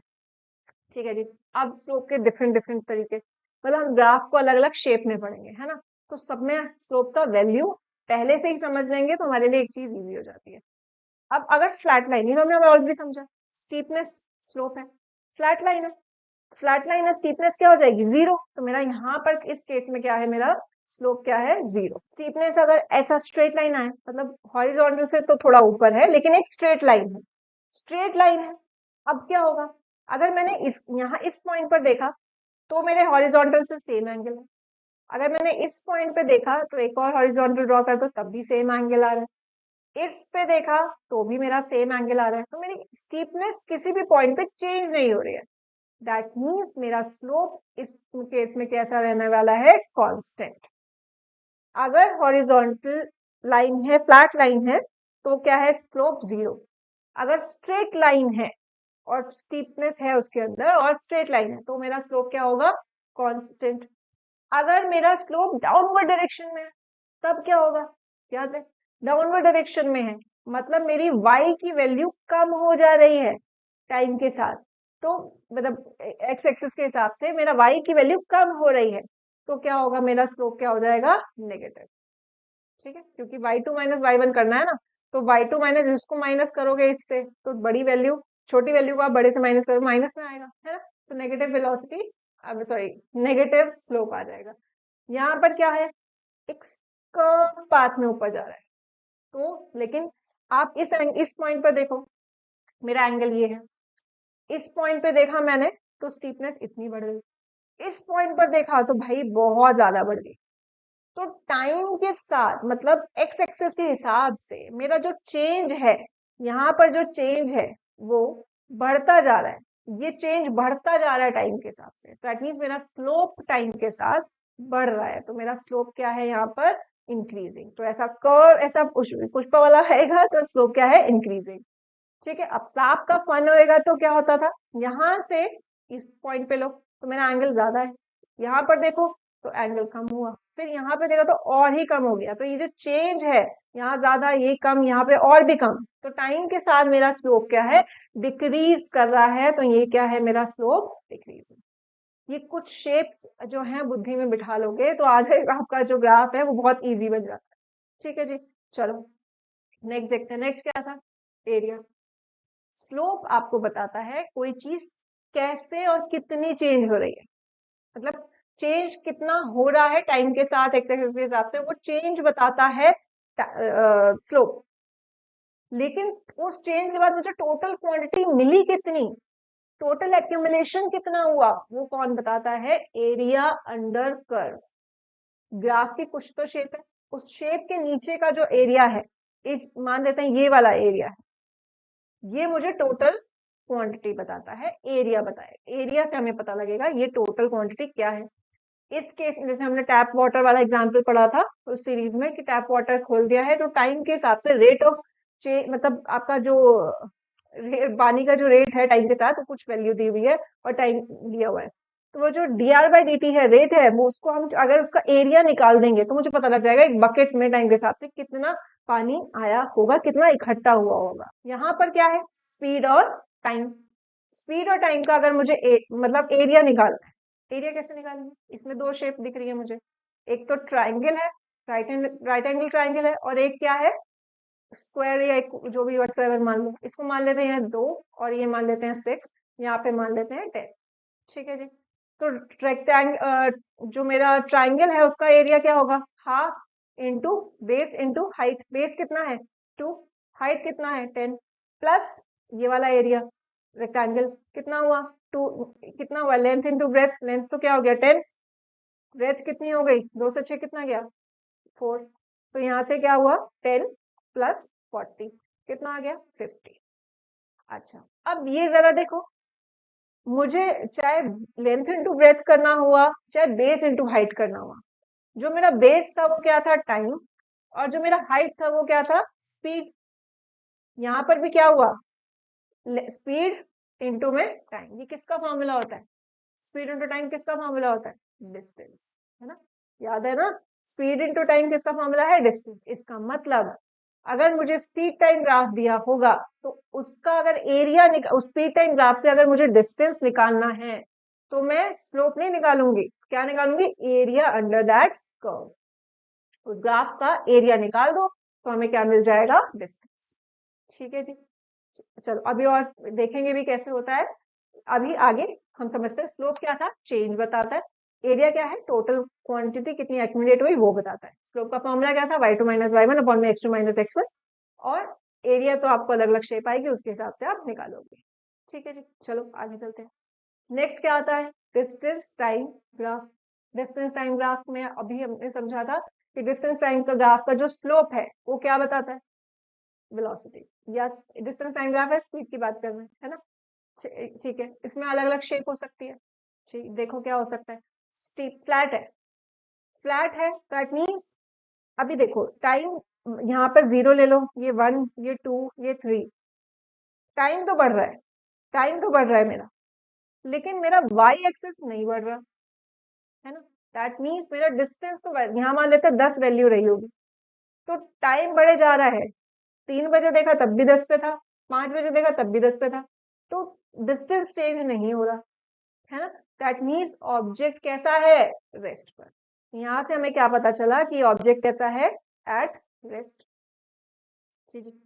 अब नेक्स्ट हमें एक और चीज पता चली, क्या, कि अगर कोई चीज रेस्ट पर है तो ऑब्वियसली उसकी स्पीड कैसे रहने वाली है, 0।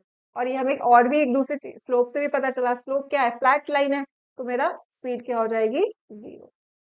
स्पीड क्या है, 0। ठीक है जी, आगे देखते हैं।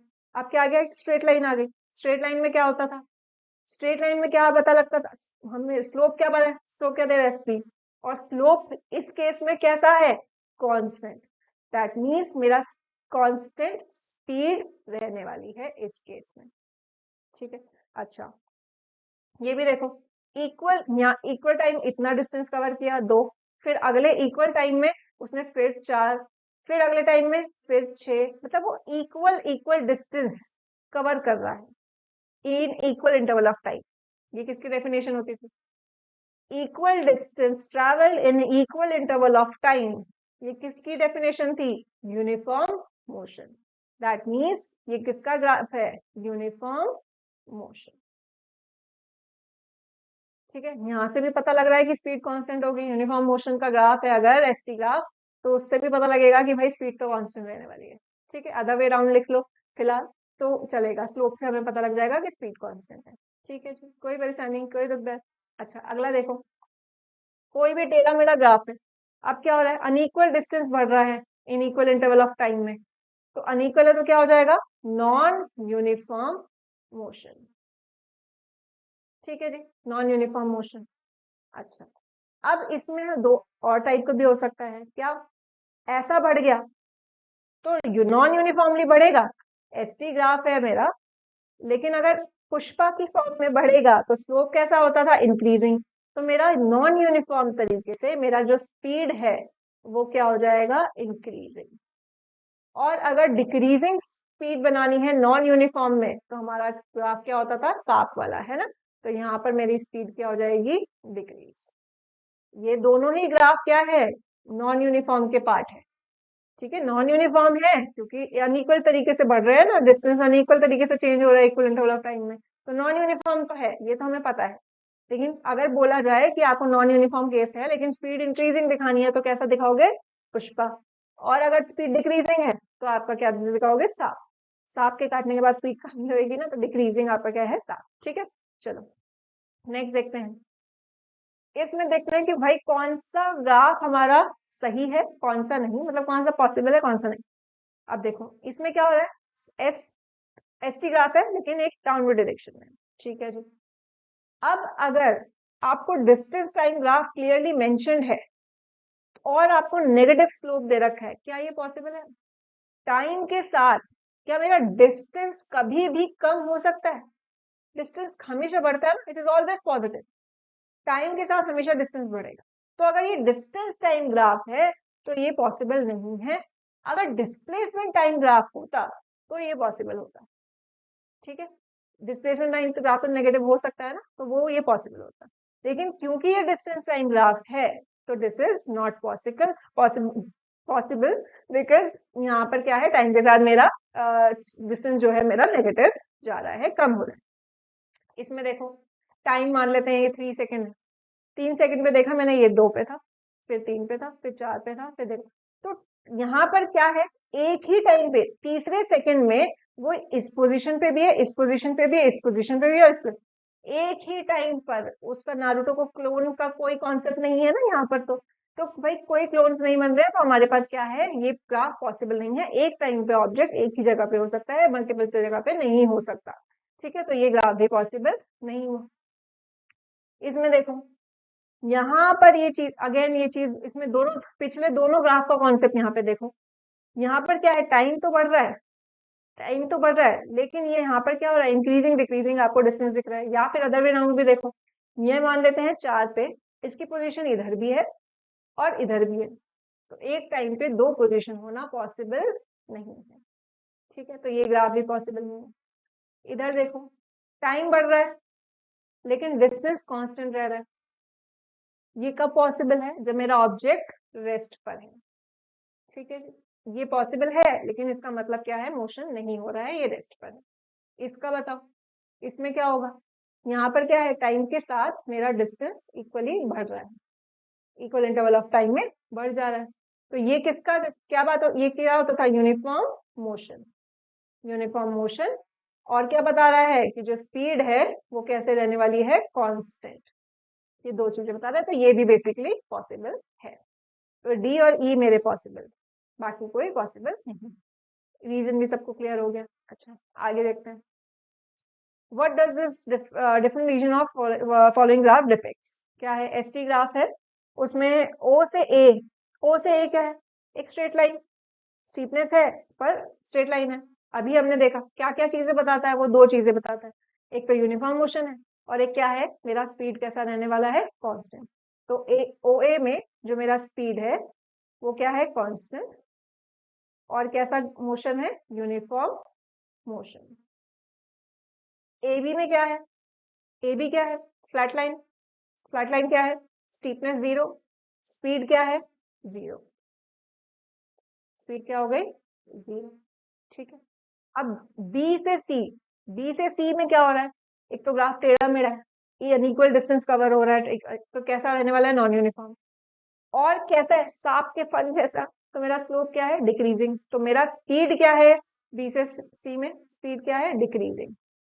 और मोशन कैसा है, नॉन यूनिफॉर्म मोशन। और ये ए बी में क्या था, मेरा रेस्ट पे था। मूव नहीं कर रहा था, मोशन ही नहीं हो रहा, है ना। ठीक है, ये हमारी सारी इंफॉर्मेशन हमें इस ग्राफ से पता लगती।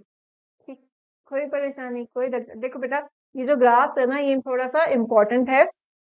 अगर इंक्रीजिंग स्पीड है तो आपका ऐसा बन रहा है पुष्पा वाला, डिक्रीजिंग है तो ऐसा बन रहा है, स्पीड 0 आ गई है तो यहाँ पर ऐसा बन जाएगा, एंड सो एंड सो। ये शेप्स थोड़ा सा बुद्धि में बिठा के रखना। जब कभी कभी कन्वर्जन के क्वेश्चंस आते हैं कि वीटी ग्राफ से आपको एसटी ग्राफ बनाना है या पोजिशन टाइम ग्राफ से आपको वीटी ग्राफ बनाना है, तो ये शेप्स थोड़ा सा याद रखना इज इम्पोर्टेंट। ठीक है जी, चलो आगे देखते हैं। Speed time graph, speed time graph ले लो या वेलोसिटी टाइम ग्राफ ले लो, एक ही बात है। ठीक है, फिलहाल आपके लिए वैसे एक बात नहीं है तो, लेकिन आपके लिए फिलहाल हम एक ही तरीके से हमने समझा था। सिर्फ जो डिफरेंस आएगा वो क्या, कि स्पीड टाइम ग्राफ का अगर मैं स्लोप की बात करूं तो वो तो एक्सेलरेशन होगा वेलोसिटी टाइम ग्राफ में। अगर मैं area under speed time graph दूंगी तो क्या है, डिस्टेंस। और अगर एरिया अंडर वेलोसिटी टाइम करेंगे तो वो डिस्प्लेसमेंट। बेसिकली अगर हम स्पीड टाइम ग्राफ बना रहे हैं तो वो हम हमेशा ही पॉजिटिव क्वाड्रेंट में बनाएंगे, मतलब एक्स एक्सिस और वाई एक्सिस हमेशा ये पॉजिटिव वाले उसमें बनेगा। लेकिन वेलोसिटी टाइम ग्राफ नेगेटिव में भी जा सकता है, ग्राफ के नीचे वाले उस हिस्से में भी बन सकता है, बस इतना सा डिफरेंस आता है। ठीक है, चलो देखते हैं स्पीड टाइम ग्राफ में क्या हो गया। अच्छा, दो ही चीजें पता चल रही है, स्लोप क्या दे रहा है, एक्सेलरेशन, और एरिया अंडर कर्व दे रहा है डिस्टेंस। तो यहाँ पे फ्लैट लाइन है, स्लोप क्या है, 0। तो क्या चीज 0 हो रही है यहाँ पर, क्या चीज कांस्टेंट, वेलोसिटी क्या हो गई, टाइम तो बढ़ रहा है, लेकिन वेलोसिटी क्या है, कांस्टेंट वेलोसिटी है। कांस्टेंट वेलोसिटी है, स्लोप क्या है, 0, तो क्या है, एक्सेलरेशन क्या है, 0। कांस्टेंट वेलोसिटी किसका किसकी प्रॉपर्टी थी, किसकी प्रॉपर्टी थी, यूनिफॉर्म मोशन की। याद आया, यूनिफॉर्म मोशन क्या कहता है, इक्वल इंटरवल ऑफ टाइम में इक्वल डिस्टेंस। तो तब क्या होता था, मेरा वेलोसिटी कांस्टेंट रहती थी, है ना। तो ये मोशन क्या है, यूनिफॉर्म मोशन। ठीक है जी, ये इंपॉर्टेंट है, याद रखना। इसका अगर मुझे पोजीशन टाइम ग्राफ बनाना पड़े, मतलब एक्सटी ग्राफ बनाना पड़े या एक्सटी जो भी आप लेना चाहते हो, पोजीशन टाइम ग्राफ बनाना पड़े तो कैसा बनेगा, वेलोसिटी कांस्टेंट यानी कि स्लोप कांस्टेंट, तो पोजीशन टाइम ग्राफ का कैसा बनेगा, ऐसा। ठीक है, याद आ गया ना, ऐसा हमारा एक्सटी ग्राफ कैसा बनेगा, पोजीशन टाइम ग्राफ कैसा बनेगा, ये। ठीक है जी, अब इसको देखते हैं, इससे हमें क्या पता लग रहा है, ये वीटी ग्राफ है और मेरा स्ट्रेट लाइन है स्टीपनेस के साथ। सबसे पहली चीज तो अब मेरी वेलोसिटी टाइम के साथ बढ़ रही है। ठीक है, वेलोसिटी टाइम के साथ बढ़ रहा है, और कैसा बढ़ रहा है, स्लोप क्या है, कांस्टेंट, तो मेरा एक्सेलरेशन क्या है, कांस्टेंट। एक्सेलरेशन कांस्टेंट, पॉजिटिव तो है बट कांस्टेंट है। ठीक है, इक्वल इंटरवल ऑफ टाइम में मेरी जो चेंज इन वेलोसिटी है वो बराबर आ रहा है। इक्वल इंटरवल ऑफ टाइम में, इक्वल इंटरवल ऑफ टाइम में मेरी जो चेंज इन वेलोसिटी है वो इक्वल है इस ग्राफ के हिसाब से। तो ये किसकी प्रॉपर्टी थी, देखो इस ग्राफ में क्या बात हुई, चेंज इन मतलब distance is equal in equal interval of time, तो वहां से हमें स्पीड कांस्टेंट निकला था, तो वहां से हमने यूनिफॉर्म मोशन दिखाया। ये जो स्ट्रेट पाथ है, यहाँ पे हमें क्या पता चला कि एक्सेलरेशन क्या है, कांस्टेंट। एक्सेलरेशन कांस्टेंट होने का मतलब क्या है, चेंज इन वेलोसिटी टाइम के साथ बराबर बराबर आ रहा है। तो ये किसकी डेफिनेशन होती थी, यूनिफॉर्म एक्सेलरेशन। ये बहुत इंपॉर्टेंट डिफरेंस है, ये याद रखना हमेशा। कई बार ये स्ट्रेट लाइन जैसे इसका है ना, ये straight x position time graph है, ध्यान, ऐसा ग्राफ दे दिया जाता है स्ट्रेट लाइन, पूछ लिया जाता है ये यूनिफॉर्म मोशन हो रहा है या यूनिफॉर्म एक्सेलरेशन हो रहा है। अगर एक्सटी ग्राफ का स्ट्रेट लाइन है तो क्या है, यूनिफॉर्म मोशन।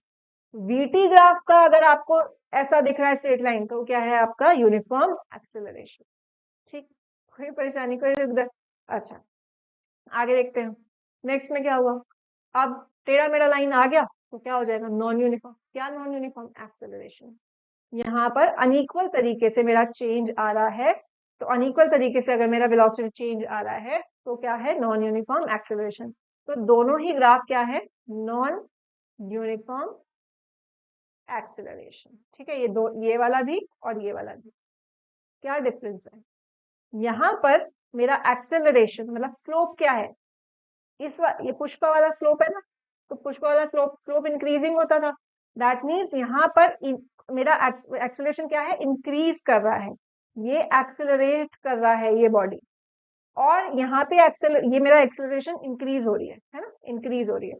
यहाँ पे मेरी एक्सेलरेशन डिक्रीज हो रही है, स्लोप डिक्रीज हो रहा है। एक्सेलरेशन डिक्रीज होने का मतलब क्या है, रिटार्डेशन हो रही है या डी एक्सेलरेशन का ग्राफ है ये। ठीक है जी, कोई परेशानी कोई, तो ये याद आ गया ना कि यहाँ पर आपके एक्सेलरेशन क्या है, इंक्रीज कर रहा है, यहाँ पे मेरी एक्सेलरेशन डिक्रीज कर रही है। अच्छा, एक और इम्पोर्टेंट बात, क्योंकि ये अभी भी पॉजिटिव क्वाड्रेंट में है, तो मेरी जो वैल्यू आ रही है, जो चेंज इन वेलोसिटी पर जो आ रहा है, वो अभी भी क्या है, पॉजिटिव। तो एक्सेलरेशन मेरा जो आ रहा है यहाँ पे, ये डिक्रीज कर रहा है, नेगेटिव रिटार्डेशन हो रहा है, डिक्रीज कर रहा है, लेकिन वैल्यू अभी भी क्या हो रही है, पॉजिटिव में आ रही है। ठीक है, एनीवेज वो चीज कहानी आगे जब कंपेयर करेंगे तब देखेंगे।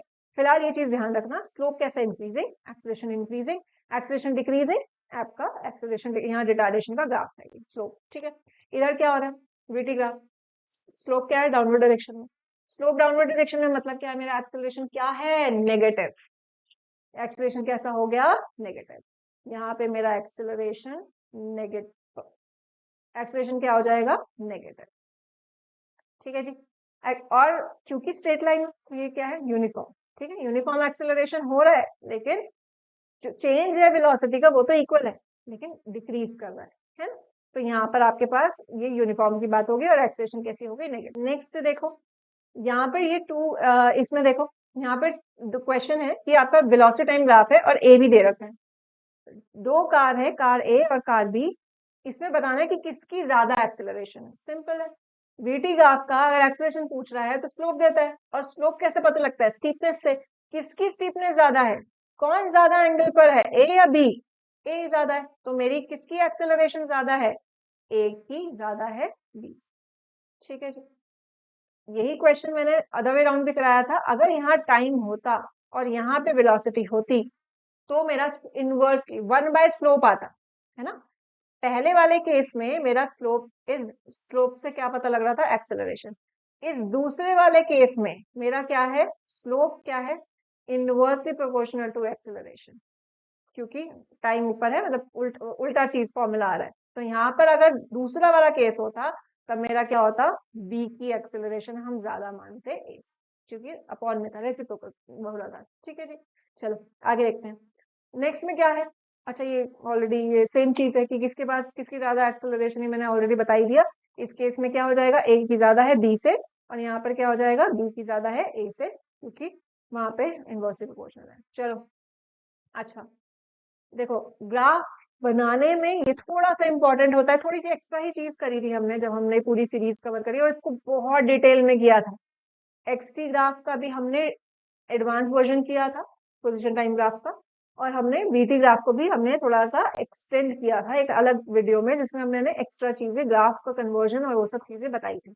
ठीक है, यहाँ पर उसका मैं थोड़ा सा जिस दे रही हूँ कि क्या हमने क्या सीखा था, कि भाई अगर पॉजिटिव इंटरवल, मतलब ऊपर है, एक हॉरिजॉन्टल से ऊपर है, तो मेरा पॉजिटिव वेलोसिटी है ना, और स्ट्रेट लाइन है तो मेरी एक्सेलरेशन कैसी है, इंक्रीजिंग है। तो मेरा v और a दोनों क्या है, पॉजिटिव, स्लोप भी पॉजिटिव में आ रहा है मेरा, और v भी पॉजिटिव है, तो मेरा v और a दोनों सेम डायरेक्शन में है, तो मेरी एक्सेलरेशन कैसे रहने वाली है, पॉजिटिव।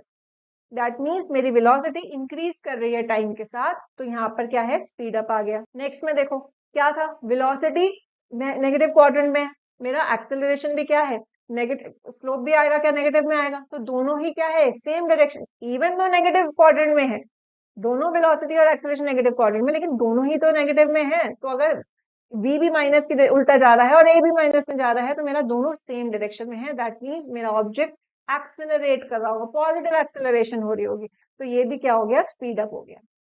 तो हमने ये चीज, हमने थोड़ा सा क्विक ट्रिक वाला टाइप का चीज करी थी। कोई भी ग्राफ अगर वीटी ग्राफ में अगर वो हॉरिजॉन्टल से दूर जा रहा है, अगर वो दूर जा रहा है, दैट मीन्स वो क्या कर रहा है, स्पीड अप कर रहा है।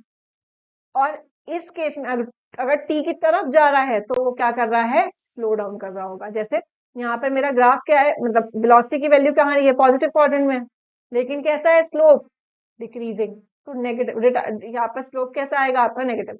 तो v मेरा पॉजिटिव है, एक्सेलरेशन में नेगेटिव है, तो मेरा क्या है, स्लो डाउन, डी एक्सेलरेट हो रहा है, रिटार्डेशन हो रही है। सेम चीज यहाँ पे मेरा v माइनस में है, लेकिन मेरा ग्राफ इस तरीके से बन रहा है, तो मेरी वैल्यू हमने वहां पे सॉल्व वैल्यूज लेके सॉल्व किया था, तो थोड़ा किसी को कंफ्यूजन है तो वो अच्छे से वीडियो देखना। ठीक है, स्लो डाउन, इसका भी स्लो डाउन। तो हमने ये समझा कि हॉरिजॉन्टल से दूर जा रहा है स्पीड अप, हॉरिजॉन्टल के पास आ रहा है तो स्लो डाउन। ठीक है जी, आगे देखते हैं।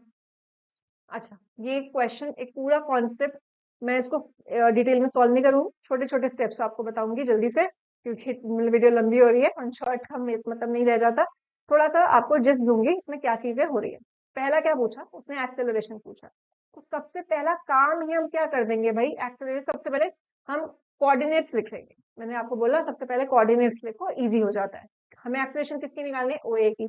ओ को देखो, कोऑर्डिनेट देखा 0 0, ए क्या है, इसके कोऑर्डिनेट देखो क्या है 4, और वाई एक्सिस पे क्या है 20। ठीक है जी, नेक्स्ट क्या निकालना है, ए बी का। ए के तो हमने लिख ही दिए, बी का लिख दो। बी का जो एक्स एक्सिस है वो क्या है 6, और वाई एक्सिस क्या है 20, लिख दिया जी। नेक्स्ट क्या है B D, B D, B का हमने लिख दिया, डी का लिख देते हैं। डी का क्या है, एक्स एक्सिस पे क्या है वो 14, और वाई एक्सिस पे क्या है, ये कहां से आया -20। ठीक है जी, अब क्या है एफ जी। एफ जी यहाँ पर आपके पास क्या है, एफ की वैल्यू कितनी है 14, और जी क्या है आपके पास, मतलब सॉरी वाई एक्सिस क्या है 10, जी के लिए क्या है आपके पास 16, और ये फिर से आया 10। ठीक है, मैं आपको एक दो सॉल्व करके बता देती हूँ। ओ ए क्या है, एक्सेलरेशन कैसे निकलता है, स्लोप से, वीटी ग्राफ है, स्लोप से क्या निकलेगा, तो क्या करेंगे v2 minus v one upon में t two minus t one, ये स्लोप का फॉर्मूला होता है। तो यहाँ से ओ ए को निकालोगे तो क्या निकलेगा, मैंने कहा था कि इजी रहेगा आपके लिए, आप जो पहली वैल्यू है उसको 1 मान लो, अगले वाले को 2 मान लो। ठीक है जी, तो मेरा x x y2 minus y1, तो y क्या है 20, y2 0, तो यहाँ पे क्या हो गया 20 माइनस 0, और t2 minus t one 4 minus 0। ये याद है ना, ये सबको वही फॉर्मूला स्लोप का, x2 minus x1 t2 minus t1।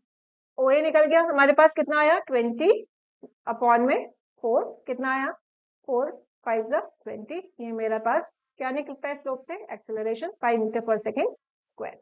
ठीक है जी, अब A B, A B solve करने की भी जरूरत नहीं है, आप खुद ही देखो फ्लैट लाइन है, स्लोप क्या होगा 0, तो ए बी क्या रहने वाला है 0। अच्छा, बी डी को देखो, बी डी निकालो, बी डी का क्या निकलेगा, अगेन जो पहले है उसको 1 माना और नीचे वाले को 2 माना, तो y2 माइनस y1, तो y2 यहाँ क्या है -20, माइनस में क्या 20, अपॉन में x2 माइनस x1 यानी कि 14 माइनस 6, कितना हुआ -40, 40 माइनस 5, 40 माइनस 6 किया तो आया आपका 8, तो मेरा आपके पास क्या आंसर आया -5 मीटर पर सेकेंड स्क्वायर आपकी एक्सेलरेशन आ गई। ठीक है जी, हो गया। अब नेक्स्ट क्या है एफ जी, एफ जी तो अगेन एफ जी क्या हो जाएगा 0। ठीक, चलो नेक्स्ट देखते हैं।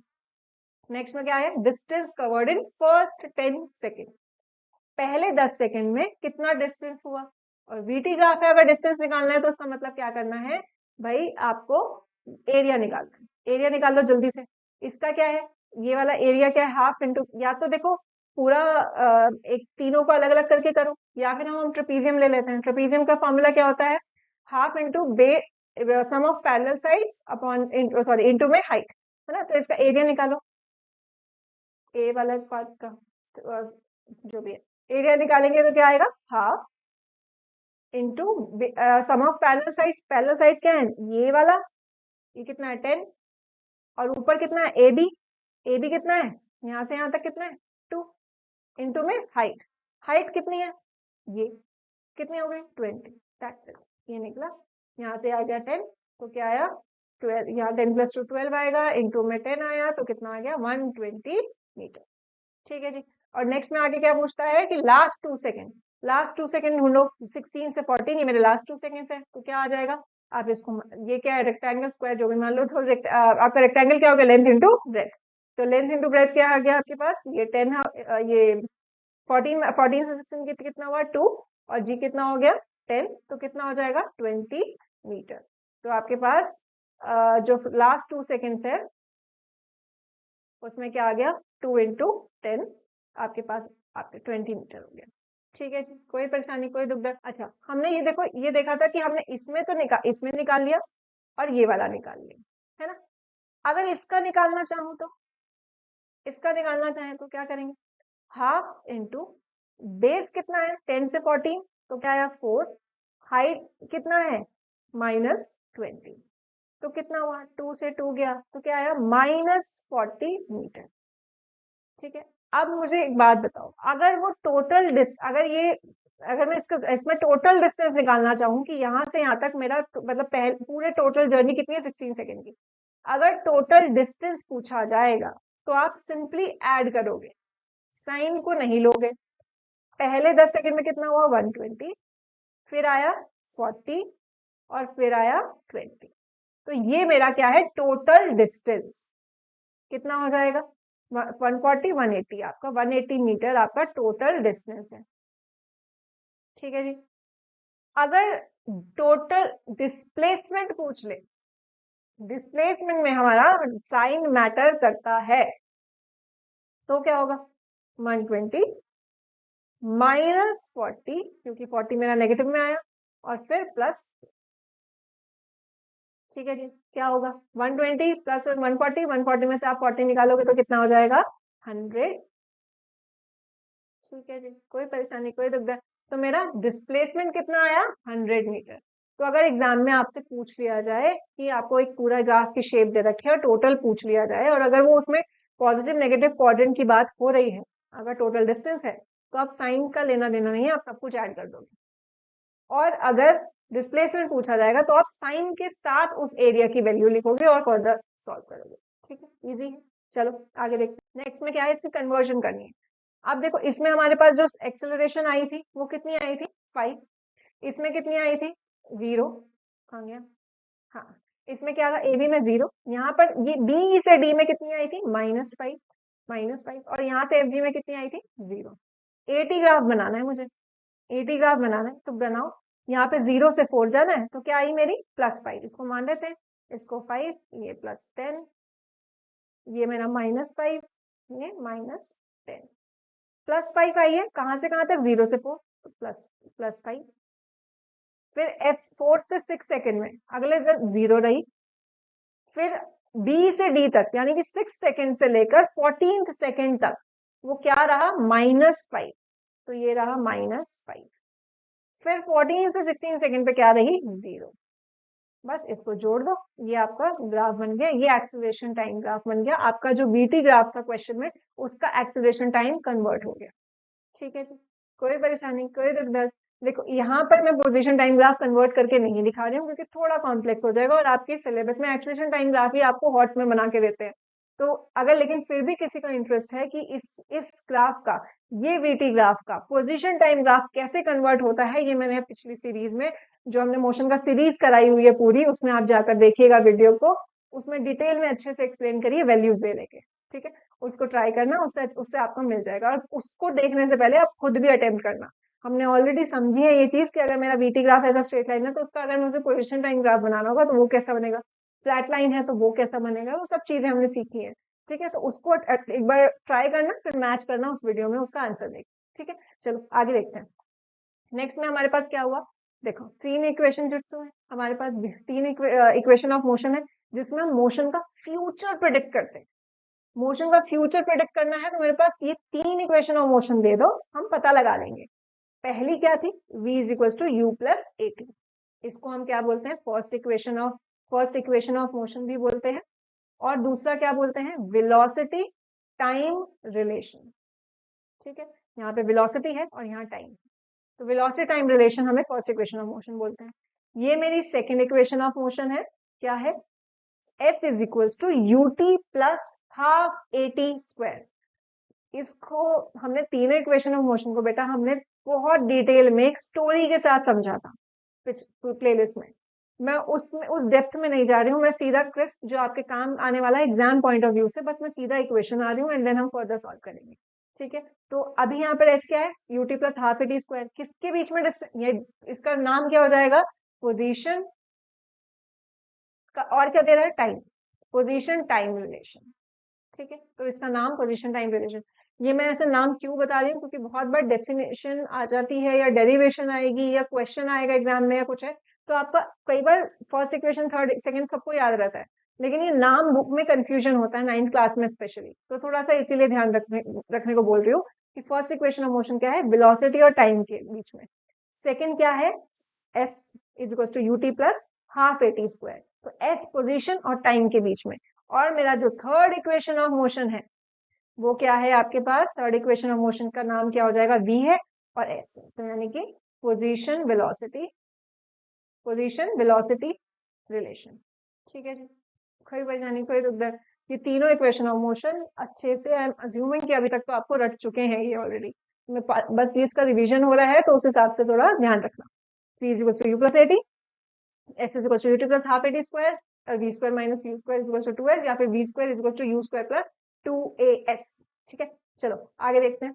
इसकी डेरिवेशन आपके एग्जाम में है, आप सिलेबस में है, तो थोड़ा सा हम उस समझते हैं कि कैसे किया जाता है। एक सिंगल ग्राफ से हम तीनों इक्वेशन ऑफ मोशन को ट्राई करेंगे, चलो ट्राई करते हैं।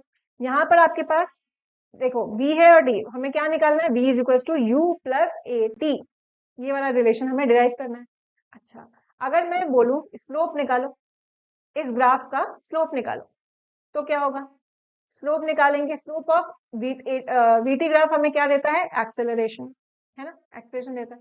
अगर मुझे एक्सेलरेशन निकालना है तो क्या होता है, y2 minus Y one upon में t2 माइनस t1, तो यहाँ पर मेरा जो y2 है वो क्या है, ये y1 क्या है, u, तो क्या हुआ, v माइनस u अपॉन में जीरो, t माइनस जीरो करेंगे ना, ये मेरा t माइनस जीरो है ना, स्लोप का फॉर्मूला सबको याद है ना, अभी पढ़ा है, y2 minus Y one upon में t2 माइनस t1, तो एक्सप्रेशन क्या हो गया, v माइनस यू अपॉन में t माइनस जीरो, तो क्या आया, v माइनस यू अपॉन में t इक्वल टू a।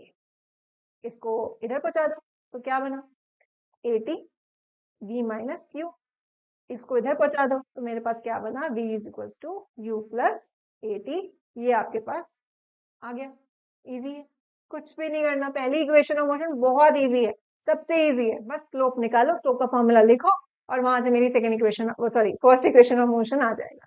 ठीक है, नेक्स्ट पे आते हैं। नेक्स्ट इक्वेशन ऑफ मोशन क्या कहती थी कि भाई s is equals to ut plus half at square, position time relation हमें मिलता है। इसके लिए क्या करेंगे, अब देखो s आ रहा है फॉर्मूला में, मुझे क्या फॉर्मूला लाना है, s, और वीटी ग्राफ से अगर मुझे s निकालना है, इसका मतलब मुझे एरिया यूज करना पड़ेगा, है ना, वहां पे क्या था, v is equal to U plus A T था, तो v और u तो ऑलरेडी ग्राफ में है ही, वेलोसिटी की बात हो ही रही है, तो मुझे एक्सेलरेशन चाहिए था, तो वहां हम स्लोप यूज करा। यहाँ पर s दिख रहा है तो हम क्या यूज करेंगे, एरिया। ठीक है, अब एरिया कैसे यूज करेंगे, ये दो दिख रहे हैं मुझे, एक क्या है आपके पास ट्राइंगल है, नीचे आपके पास रेक्टेंगल है, बस इसको सॉल्व करो, कैसे कैसे निकलेगा, एरिया ऑफ बीटी ग्राफ क्या देता है आपको, s, कैसे निकलेगा एरिया ऑफ बीटी ग्राफ, पहला आपके पास area of triangle A B C, फिर area of rectangle A O D C. ठीक है जी, एरिया ऑफ रेक्टेंगल निकलेगा हाफ इंटू बेस क्या है, हाफ इंटू बेस क्या है आपके पास, ये AC, AC इंटू में हाइट कितनी है, BC, और OADC क्या है आपके पास, रेक्टेंगल, क्या हो जाएगा, लेंथ इंटू ब्रेथ, लेंथ क्या है आपके पास, आप कुछ भी मान लो, OD मान लो या AC मान लो, कुछ भी कर लेते हैं, AC इंटू में ब्रेथ कितनी होगी, CD। ठीक है जी, ये हो गया, इजी है। अब देखो क्या है वैल्यू, AC की वैल्यू कितनी है, AC की वैल्यू कितनी है, ओ जितना ये है उतना ही तो ये है ना, तो यहाँ OD की वैल्यू क्या है, T, लिख दो जी, AC की वैल्यू क्या हो गई, T, BC की वैल्यू कितनी है, जितनी यहाँ है। अगर मुझे ये वैल्यू निकालनी है तो क्या करूंगी, मुझे पूरी वैल्यू निकालनी है, तो इस V, ये पूरी टोटल है, इसमें से अगर मैं ये हटा दूं तो मेरे को ये मिल जाएगा, इस पूरे में से अगर मैं सिर्फ इतनी से हिस्सा हटा दूं तो मेरे पास क्या मिल जाएगा, हमारे पास BC मिल जाएगा। तो क्या करेंगे हम, इस V में से, पूरे V में से U को माइनस करना है, तो हमारे पास क्या आ गया, वो चेंज पता लग गया, तो क्या करना मैंने, BC की वैल्यू कैसे निकलेगी, V माइनस यू, तो ये क्या हो गया, V माइनस यू। ठीक है, अच्छा AC क्या है, AC अभी हमने देखा था कि AC क्या था भाई, T, और CD क्या है, CD क्या है भाई, CD क्या है, U, बस हो गया, दिख रहा है आपको अब आंसर। एस का आ गया, इसको पहले लिख लेते हैं, तो यूटी इंटू टी क्या हो जाएगा, UT square plus half into में टी दिख रहा है। अब मुझे जो एक्स्ट्रा दिख रहा है, मुझे एक्सेलरेशन चाहिए लेकिन v माइनस यू आ रहा है, तो मैंने आपको वहां पे भी याद दिलाया था कि आप बेसिक से करो और जहां अटक जाओ वहां पे हम क्या यूज कर लेंगे, first equation of motion. First equation of motion करेंगे, v first equation of motion क्या कहती है, v is equal to U plus A T, यानी कि v माइनस यू क्या है, ए टी। तो ये वैल्यू हम यहाँ पे पुट कर देंगे, तो क्या आएगा, v माइनस यू कितना होता है, ए टी।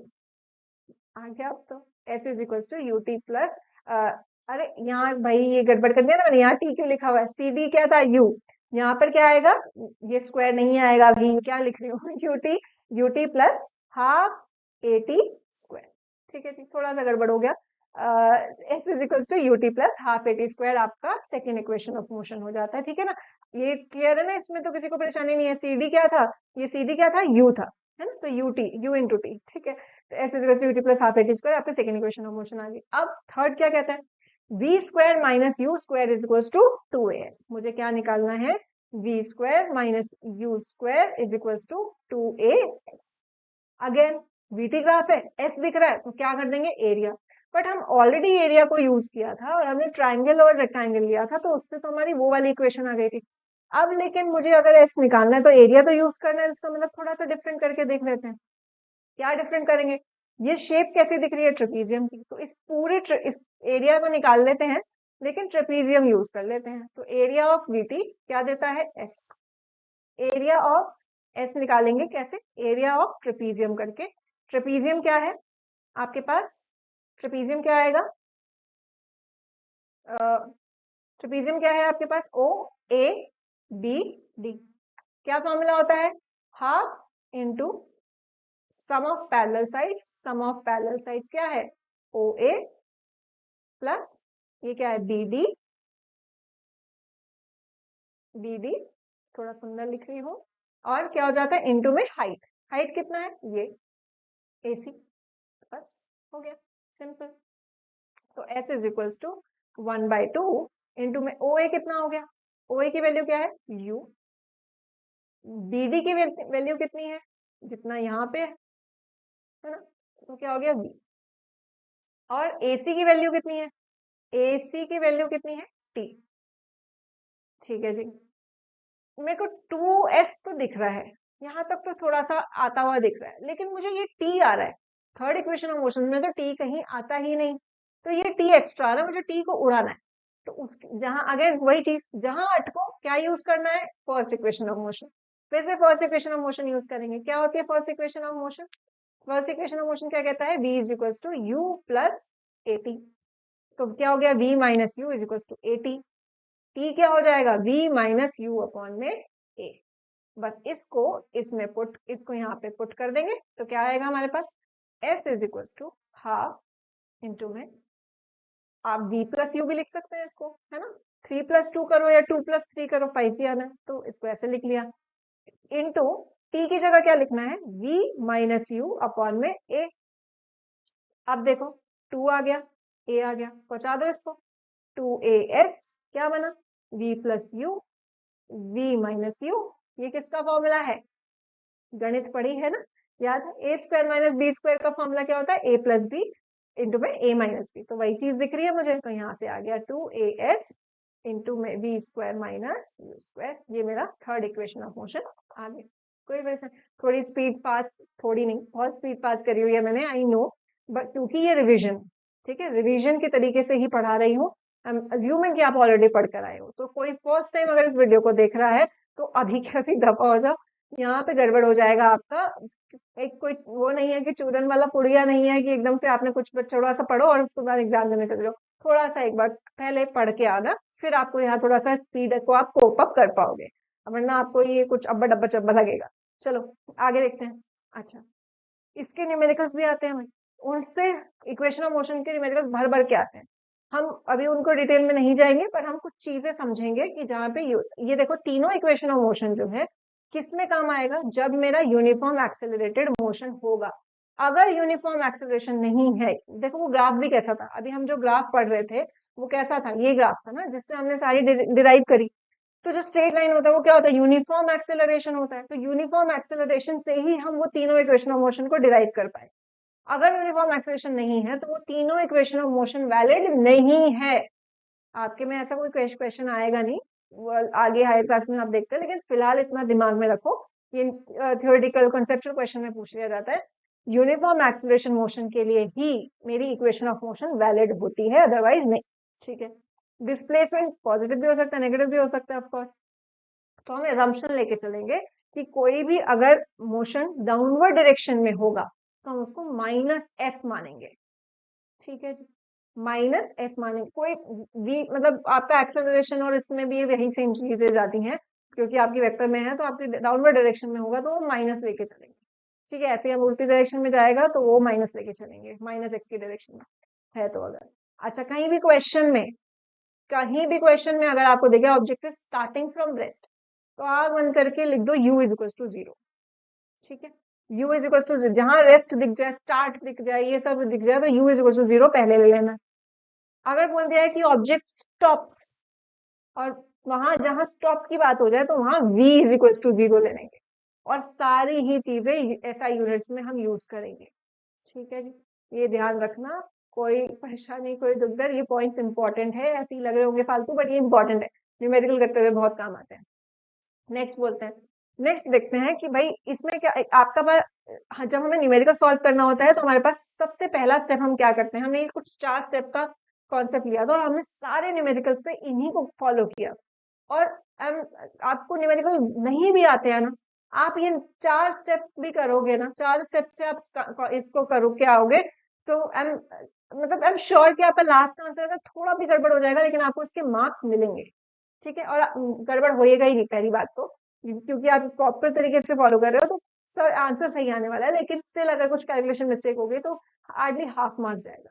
स्टेप वाइज करो। सबसे पहला काम क्या है, आइडेंटिफाई गिवन डाटा। आपने डेटा जो क्वेश्चन में दिया हुआ है, क्या मिल सकता है डेटा में, आपके पास 3 इक्वेशन ऑफ मोशन है तो उसमें क्या मिल सकता है, v मिल सकता है, u मिल सकता है, a मिल सकता है, t मिल सकता है, s मिल सकता है। इसके अलावा तो कुछ है भी नहीं ना क्वेश्चन में, तो मतलब इक्वेशन ऑफ मोशन में, तो इन सब में से कुछ जो आपको गिवन है वो लिख दो।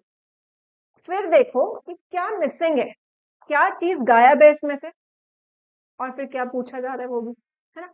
अब फिर जब ये 2 स्टेप हो गए, अब चूज करो कि कौन सी इक्वेशन ऑफ मोशन यूज होगा। ये कैसे पता लगाएंगे, देखो अगर टाइम दिया हुआ है, अगर आपको किसी भी क्वेश्चन में टाइम गिवन है, तो टाइम गिवन है अगर आपके पास, तो अगर मिला हुआ है उससे मुझे 2 ऑप्शंस बचते हैं, क्या, या तो फर्स्ट या फिर सेकंड। फर्स्ट कब यूज करें, जब मुझे वेलोसिटी निकालना है। सेकंड कब यूज करें, जब मुझे डिस्टेंस निकालना है। सिंपल, इतनी सी बात है। बहुत न्यूमेरिकल्स करते हुए यही क्वेश्चन में सबको कहीं कंफ्यूजन होती है कि पता ही नहीं लग रहा जी कौन सी इक्वेशन ऑफ मोशन यूज करे, हम सेकंड करने लग जाते हैं, पता लगता है अटक गए, यहाँ से नहीं हो रहा, वहां से नहीं हो रहा, गलत आंसर आ जा रहा है। तो बिगिनर्स के लिए ये चीज होती है, उसके बाद आप यूज टू हो जाते हो, इंटरचेंजेबली आप आराम से कर पाते हो। तो यहाँ पर स्टेप वाइज अगर करना है तो सबसे पहला स्टेप क्या था, आपने आइडेंटिफाई किया क्या क्या गिवन है, फिर देखा क्या गायब है, और फिर देखा हमने इक्वेशन ऑफ मोशन कौन सी चूज करनी चाहिए उसके हिसाब से। अगर टाइम गिवन है तो 2 ऑप्शन बचते हैं, फर्स्ट या सेकंड। वेलोसिटी निकालनी होगी तो फर्स्ट को उठाओ, डिस्टेंस को निकालना होगा तो सेकंड को उठाओ, s is equal to u2, है ना। तो सिंपल सी बात है। और अगर टाइम नहीं दिया हुआ है, टाइम नहीं दिया हुआ है तो एक ही ऑप्शन बचता है ना भाई, third equation of motion use करो, बस इतनी सी बात। यहाँ अगर इतनी बात समझ आ गई आपको तो आपका आराम से सारे जो आपके जो न्यूमेरिकल्स हैं आप इजीली सॉल्व कर लोगे। ठीक है, थोड़ा साइन का भी ध्यान रखना, वो भी इंपॉर्टेंट बात है, बट या आपको अगर इक्वेशन ऑफ मोशन चूज कर लोगे तो आपका आधा काम हो गया, फिर उसके बाद तो सीधा से सॉल्व करना है। ठीक है, ये बात वही लिखी हुई है हमने जो अभी बताई है मैंने। नेक्स्ट आगे चलते हैं, नेक्स्ट लास्ट टॉपिक इस मैंने न्यूमेरिकल्स कवर नहीं किए हैं क्योंकि हमने बहुत न्यूमेरिकल्स इसके पूरी की पूरी 2 वीडियोस इसके न्यूमेरिकल्स पे हमने कवर करी हुई है प्लेलिस्ट में, तो उसको जाकर देखिए, प्रैक्टिस करिए, वहां से हो जाएगा। फिलहाल चलो यूनिफॉर्म सर्कुलर मोशन क्या होता था, देखो यूनिफॉर्म सर्कुलर मोशन, सर्कुलर से मुझे क्या पता चल रहा है कि सर्कुलर पाथ की बात हो रही होगी, और यूनिफॉर्म मोशन की से क्या पता लग रहा है कि उसकी स्पीड कैसे रहने वाली है, सेम। तो कोई भी ऑब्जेक्ट, जब एक ऑब्जेक्ट सर्कुलर पाथ में मूव कर रहा है with constant speed, circular path में मूव कर रहा है विद कांस्टेंट स्पीड, तो क्या होगा आपका यूनिफॉर्म सर्कुलर मोशन। अच्छा, जब आपको और इसके आगे एक लाइन लिखी हुई दिख रही है कि direction keeps changing, direction keeps changing का मतलब क्या, आप देखो खुद ही सोचो, कोई चींटी है, कोई चींटी है जो सर्कुलर पाथ में मूव कर रही है, ठीक है, कोई सर्कुलर पाथ में मूव कर रही है, चींटी यहां से चलना चालू करी, अब उसका मुंह कहाँ है, इधर, फिर कहाँ है मुंह इधर, फिर इधर कहाँ है मुंह इधर है, हर जगह पे उसका मुंह उसको मोड़ना पड़ रहा है, तभी तो वो इस रास्ते पे चल पाएगी ना, तो उसकी डायरेक्शन कंटिन्यूअसली चेंज हो रही है, स्पीड कांस्टेंट है। यूनिफॉर्म सर्कुलर मोशन में, यूनिफॉर्म सर्कुलर मोशन है, यूनिफॉर्म मोशन है, दैट मीन स्पीड कांस्टेंट है, लेकिन डायरेक्शन चेंज हो रही है। अगर डायरेक्शन चेंज होगी तब क्या है, अगर डायरेक्शन चेंज हो रहा है तो मेरा वेलोसिटी चेंज हो रहा है ना, स्पीड अगर सेम है और डायरेक्शन चेंज हो रहा है तो वेलोसिटी का क्या होने वाला है, वेलोसिटी चेंज होगा, और अगर वेलोसिटी चेंज होगा तो दैट मीन्स वो ऑब्जेक्ट क्या कर रहा होगा, एक्सेलरेट। ये बहुत कॉमन क्वेश्चन है, मतलब कॉन्सेप्चुअल क्वेश्चन में रीजनिंग उसमें पूछ लिया जाता है कि क्या ये पॉसिबल है, अगर पॉसिबल है तो एग्जांपल दो कि भाई एक ऑब्जेक्ट है जो स्पीड सेम स्पीड के साथ मूव कर रहा है, क्या वो एक्सेलरेट कर सकता है, तो हमें झट से वो याद आता है कि एक्सेलरेशन की डेफिनेशन होती है कि भाई चेंज इन वेलोसिटी वाला याद आता है हमें, तो हम सीधा सीधा कहते हैं नहीं पॉसिबल है, नहीं पॉसिबल है। अगर कोई circular motion, uniform circular motion में मेरी स्पीड सेम रहती है लेकिन डायरेक्शन चेंज होने की वजह से वेलोसिटी चेंज होती है, वेलोसिटी चेंज होने की वजह से वो बॉडी एक्सेलरेट करती है, ठीक है। अच्छा, यहाँ इसीलिए जो यूनिफॉर्म सर्कुलर मोशन क्या है, एक एक्सेलरेटेड मोशन है, स्पीड कांस्टेंट है बट वेलोसिटी कांस्टेंट नहीं है क्योंकि डायरेक्शन चेंज हो रहा है। अब यहाँ पर जैसे हम टेंजेंट के फॉर्म में भी पढ़ा था ना, समझा था वीडियो में, टेंजेंट क्या होता है, किसी सर्कुलर पाथ पे कोई एक सिंगल पॉइंट ले लो और उस पे ऐसे ड्रॉ कर दो कोई लाइन, तो यहाँ पे ऐसे ड्रॉ, ये टेंजेंट के अलोंग हमारा उस पॉइंट का उसकी डायरेक्शन हमें पता चलती है, तो यहाँ पर हर पॉइंट पे उसकी डायरेक्शन क्या है, चेंज हो रही है, तो इसी वजह से आपका वेलोसिटी क्या है, चेंज हो रहा है और एक्सेलरेट कर रहा है, ठीक है। नेक्स्ट देखते हैं, अब ये जो एक्सेलरेशन है, एक्सेलरेशन जो उसको सर्कुलर पाथ में रख रहा है, सर्कुलर उसको हम जो टुवर्ड्स द सेंटर होती है उसको हम क्या बोलते हैं, सेंट्रीपिटल एक्सेलरेशन। फिर से रिपीट करूंगी, कोई भी ऑब्जेक्ट है, क्योंकि हमें ये तो पता लग गया अभी पिछली स्लाइड से हमें कि भाई कोई भी ऑब्जेक्ट है यूनिफॉर्म सर्कुलर मोशन कर रही है तो वो एक्सेलरेट कर रही है, ठीक है। अब ये जो एक्सेलरेशन है, एक्सेलरेशन एक वेक्टर है ना भाई, मैंने आपको वैसे डिटेल में वहां पे समझाया था कि सर्कुलर मोशन की जब बात होती है तो दो टाइप की एक्सेलरेशन आती है, एक तो टेंजेंट के अलोंग आती है ना, और एक आती है टुवर्ड्स द सेंटर वाली। जो टुवर्ड्स द सेंटर है, ये टुवर्ड्स द सेंटर है, इसको हम क्या बोलते हैं, सेंट्रीपिटल एक्सेलरेशन, ठीक है। Towards the centre of that circular path जो एक्सेलरेशन आ रही है, जो सर्कुलर पाथ में रख रही है, उसको हम क्या बोल रहे हैं, सेंट्रीपिटल एक्सेलरेशन। और जो एक इनवर्ड पुल फील होता है, जब आप किसी आई कार्ड को ऐसे ऐसे लेके घुमाने वाला मैंने बताया था आपको कि एक इनवर्ड पुल आता है, जैसे वो भी बताया था डेथ वेल वाला, मौत का कुआं वाला, जिसमें आप बाइक मतलब बाइक घूम रही होती है कुछ है, तो एक इनवर्ड पुल आता है ना, टुवर्ड्स द सेंटर वो होता है, तो टुवर्ड एक इनवर्ड पुल है उसका यहाँ पर, वो इनवर्ड पुल ही उसको कहाँ मूव करा रही है, एक सर्कुलर पाथ में, वो जो इनवर्ड पुल है दैट इज फोर्स ओनली ना, तो एक ऐसी फोर्स जो किसी ऑब्जेक्ट को उस पाथ से उठ के बाहर नहीं जाने दे रही, ये चीज ये घूम रहा है, ये एक इनवर्ड पुल है यहाँ पर। अगर ये इनवर्ड पुल ना हो, जैसे आप आई कार्ड घुमा रहे हो, ये इनवर्ड पुल इस टाइम पे आपका हाथ प्रोवाइड कर रहा है, ये इस तरफ आ रहा है आपका वो फोर्स, इन सेंट्रीपिटल फोर्स कहाँ है, टुवर्ड्स द सेंटर, यहाँ पर फोर्स इधर है, लेकिन अगर आप ये छोड़ दो, यहाँ पे आपने छोड़ दिया, तो क्या होगा, आई कार्ड जिस जिस यहाँ छोड़ा तो यहाँ से उड़ के यहाँ इस साइड पे चला जाएगा, है ना, जिस पॉइंट पे आपने छोड़ा वो एक स्ट्रेट पाथ पकड़ के वहां से सर्कुलर पाथ को छोड़ के आगे चला जाएगा, है ना, ये चीज ध्यान है ना।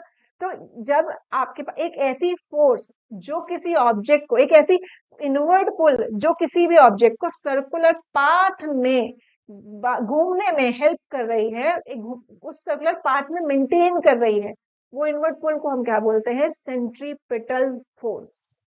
ठीक है, इंपॉर्टेंट है बहुत, याद रखना। सेंट्रीफ्यूगल फोर्स भी होती है, तो डिटेल में आगे पढ़ेंगे। खैर एनीवेज, यहाँ पर क्या है? Speed of object. अगर कोई चीज सर्कुलर पाथ में घूम रही है, अगर सर्कुलर मोशन हो रहा है, यूनिफॉर्म सर्कुलर मोशन की बात कर रहे हैं, तो वहां पे स्पीड की वैल्यू कितनी आने वाली है भाई? ये तो सिंपल है कि अगर आप, स्पीड का फॉर्मूला क्या होता है? डिस्टेंस अपॉन में टाइम। यहाँ पे अगर मान लेते हैं इसका आर रेडियस है, तो मेरा स्पीड की वैल्यू क्या होगी? डिस्टेंस क्या है? ये पूरा सर्कमफ्रेंस, तो क्या होगा? 2πr अपॉन में टाइम। तो यहां से हम इसका सर्कुलर मोशन में जो कोई ऑब्जेक्ट घूम रही है उसकी स्पीड निकाल देंगे। ठीक, कोई परेशानी, कोई दुख दर्द? बेटा ये बहुत, मतलब जितना छोटा हो सकता था, जितना स्पीड में हो सकता था, वो मैंने इसमें करवाया है। सारे इंपॉर्टेंट पॉइंट्स कवर हुए हैं। न्यूमेरिकल्स आई नो कि थोड़े से कम कवर हुए हैं, बट उसके लिए पूरा प्लेलिस्ट चेक करो, सारा उसमें करवाया हुआ है। ठीक है, हाँ, मुझे नेक्स्ट क्लास में हम नेक्स्ट चैप्टर स्टार्ट करेंगे जो है force and laws of motion. Alright, your physics को आगे साइनिंग ऑफ। बाय।